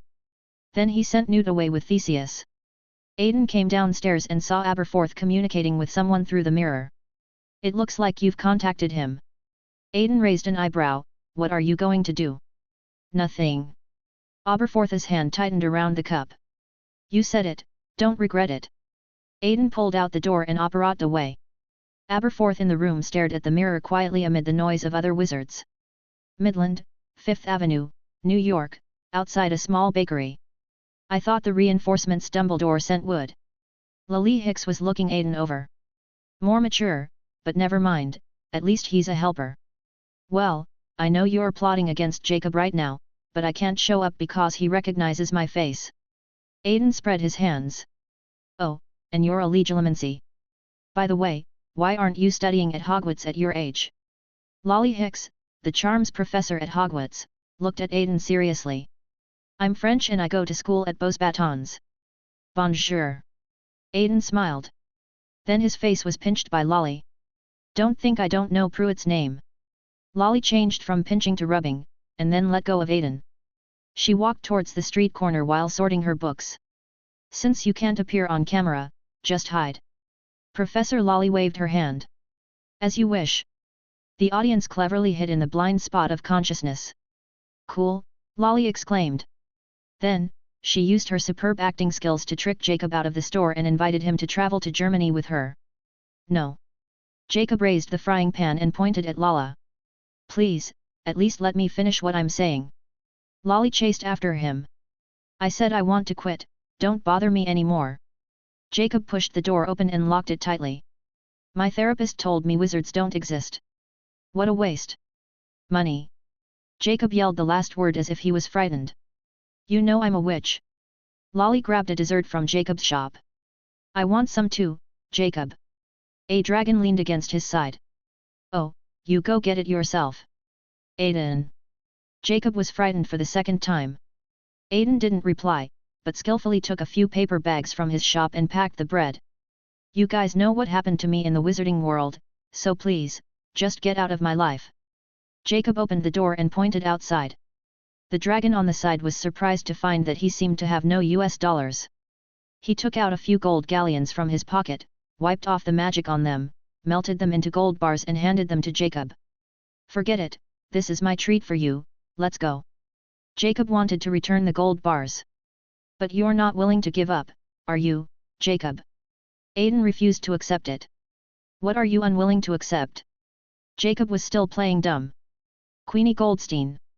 Long's heterochromatic eyes became deeper and deeper, with a magical power that made people sink into it. You still love her, and there's not a day that goes by that you don't think about her. Jacob covered his ears, but unfortunately he couldn't block out the words of the Dreamweaver by covering his ears.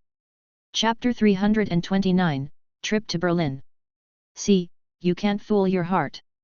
Aiden patted Jacob's belly. Oh, Jacob waved his hands in frustration. I'm going to get my coat and clean up the shop. Jacob finally couldn't resist his inner desire and decided to go with Aiden and the others. Aiden and Lolly looked at each other, and Lolly raised her wand and adjusted Jacob's clothes. The interior of the store was also automatically tidied up under the influence of magic. The shutters dropped, the lights went out, and ordinary people in blue windbreakers were ready. Thanks. Call me Jacob. Jacob held out his hand. Call me Lolly. Professor Lolly also shook hands. Are you ready then? Long took a bite of bread. What? Ah. A sense of decadence came over them, and they seemed to fall into an abyss. When they opened their eyes again, they had arrived at a moving train. I fell for a full 5 minutes. Jacob, who fell on the sofa, looked at Aiden viciously. Jacob. Newt rushed over and hugged him. Well, it's a novel experience.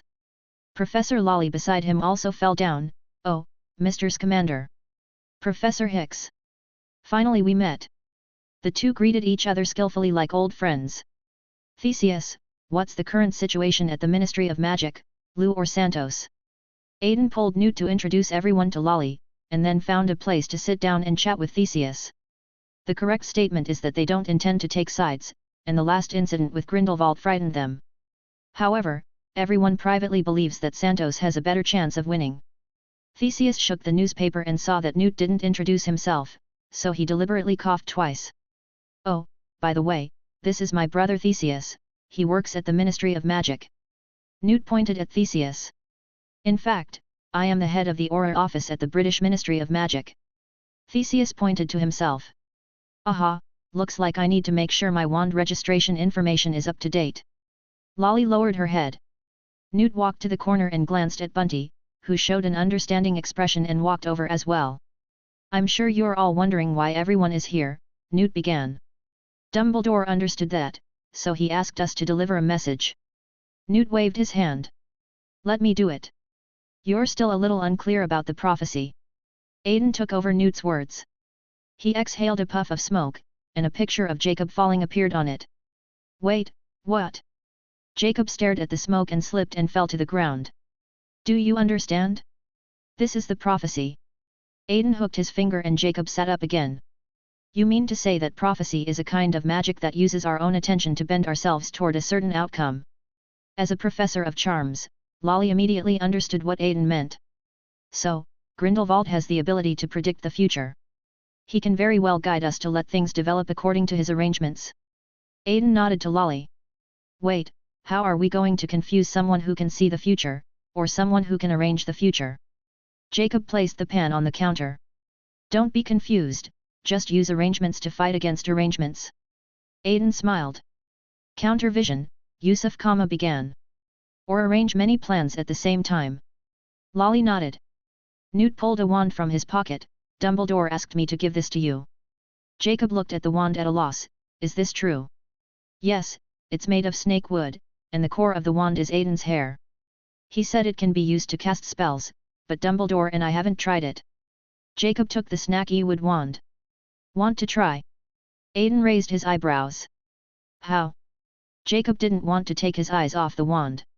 Repeat after me, Wingardium Leviosa. Aiden spoke, and the people around him looked at Jacob with interest. Wingardium Leviosa. Jacob chanted the spell, and his frying pan floated up.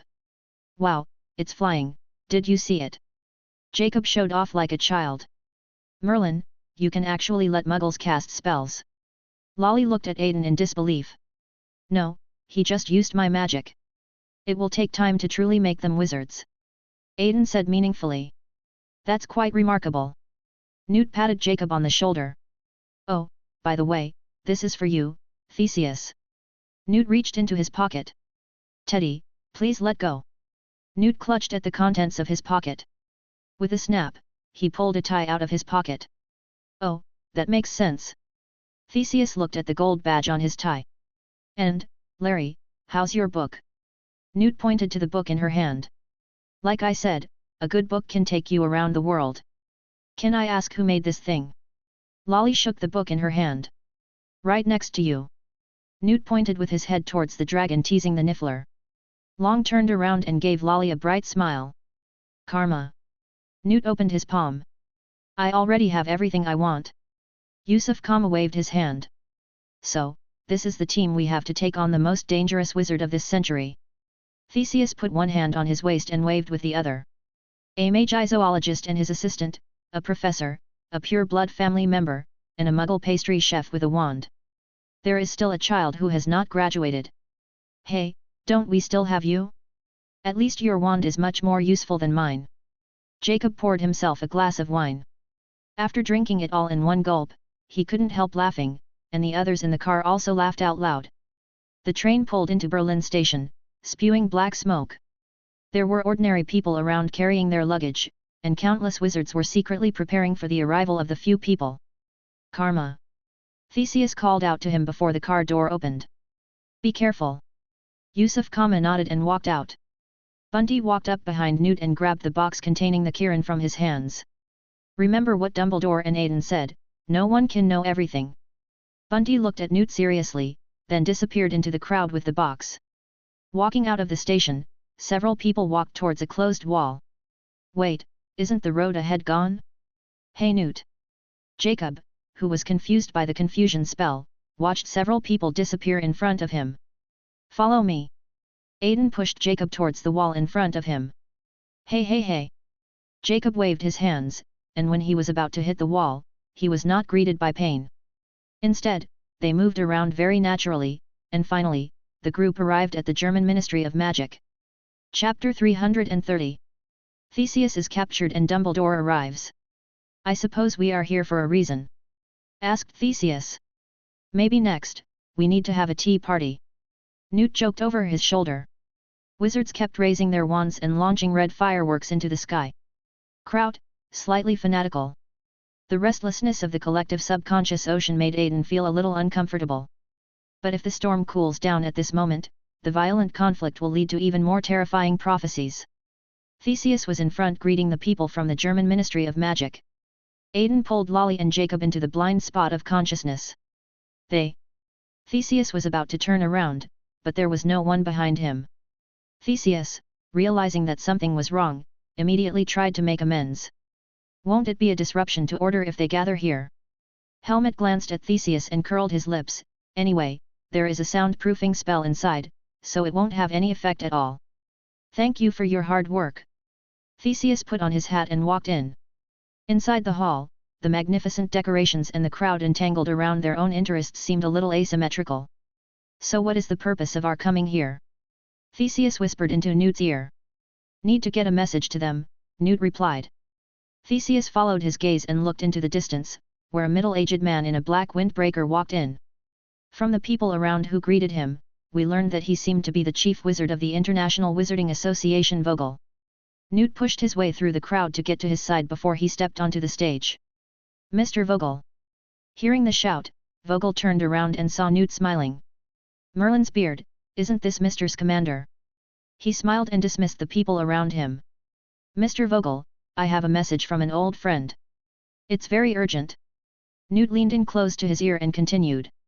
Do the right thing, even when it's not easy. He told me it was very important for me to find you tonight and for you to hear this. And the person behind Vogel also reminded him, time's up, Sir. Is he here, in Berlin? Newt asked in a low voice. No, of course not. Vogel glanced at Newt first, a smile curling up at the corner of his mouth. And Newt's heart sank. If the world outside is burning, then why did you leave Hogwarts? Hearing this, Newt raised his head and looked at Vogel blankly. I thought I'd thank you, Mr. Scamander. Vogel then ignored Newt's gaze and walked up to the podium. Oh, boy, Lolly took Jacob away. Aiden sensed something was wrong. Why? Lolly didn't react yet. Vogel on the stage has declared Grindelwald innocent on behalf of the International Confederation of Wizards. The German Ministry of Magic has completely sided with Grindelwald. Run! Aiden waved his wand and several Aurors who had rushed over were knocked unconscious to the ground. Lolly grabs Jacob with the book and leaves. Theseus wanted to arrest Grindelwald's remnants, but was knocked unconscious and taken away by people from the German Ministry of Magic. Newt tried to squeeze forward to get Theseus back, but Aiden had already operated him away. When Aiden and his group hid and dealt with the pursuit of Grindelwald's men. Elsewhere, in Hogsmeade, Dumbledore was having dinner with his brother. It's her favorite dish, as she often craves her mum's cooking. After all these years, I finally realized that what she longed for was peace. Dumbledore looked at the food on the tableware and smiled a smile that was not sure whether it was nostalgic or sentimental. I know, Albus, I grew up with you, and what you see is what I see. Aberforth interrupted him directly. At this time, there was a knock on the door. It's closed. Can't you read the notice on the wall, idiot? Aberforth cursed. But the knock on the door continued. Dumbledore walked over and opened the door. It was Professor McGonagall who came in. Good evening, Albus, sorry to interrupt your dinner, but Berlin. Vogel declared Grindelwald not guilty and confirmed his candidacy. Professor McGonagall was very worried. Dumbledore and McGonagall chatted, while Aberforth walked to the mirror and wiped off the words on it with a sackcloth. I need someone to take my class tomorrow, could you? Dumbledore asked McGonagall. I will, but please Albus. Professor McGonagall was about to speak, but was interrupted by him. I know, I will try my best. Dumbledore responded. But Professor McGonagall simply pushed open the door of the Hog's Head. Good evening, Aberforth. Professor McGonagall was obviously still holding a grudge for being called an idiot. Good evening, Minerva, I'm sorry to call you a fool. Aberforth said without turning his head. Accept, apology. Professor McGonagall was very satisfied and asked Dumbledore to close the door. Inside the house, Dumbledore packed his things, put on his coat and prepared to leave. I'm sorry, but our dinner has to end here. Dumbledore walked to the counter. Going to save the world again. Aberforth stared at the mirror in a daze. It takes someone better than me to save the world. Dumbledore smiled. But behind Aberforth, mist appeared on the mirror again. He glanced back, then turned back. Don't ask. Dumbledore said nothing, but opened the door and stepped into the snow. Germany, a street corner in Berlin, inside the Ministry of Magic. Newt, Lolly, Aiden and Jacob are inquiring about Theseus' whereabouts at the Ministry of Magic. That's the guy who took Theseus away last night. Newt suddenly saw a familiar face. Aiden followed his gaze and threw a mind deprivation spell at him, stunning Helmet. The virtual personality dived into Helmet's sea of consciousness, and Aiden got the information he wanted. Newt and Jacob tried to go up and catch him, but were driven out by the sudden change of the wall. Damn, didn't catch him. Newt kicked the glass on the corner. No, we have already obtained what we need. Theseus is hidden in Extigra prison. Aiden sorts through Helmet's memories. But didn't it stop operating a few years ago? Newt's eyes widened. Newt. Lolly interrupted him to continue asking questions. A pair of black leather gloves waved at them at the corner. They followed the gloves and found Dumbledore behind a stone pillar. Albus. Newt greeted him. Have you found out where Theseus is? Dumbledore touched Aiden's head. Want to break in? Aiden asked. No, just let Newt go find Theseus. You go to the banquet of the German Ministry of Magic tonight and enter as Pruitt. Dumbledore patted Aiden on the shoulder and brought him a large bag of coconut ice cream. Well, it's a good idea to cast the traceless extension charm on the hat. Aiden gave him a thumbs up. Dumbledore snapped his fingers and several people began to act separately. If you like this novel, and want more videos, like, and subscribe.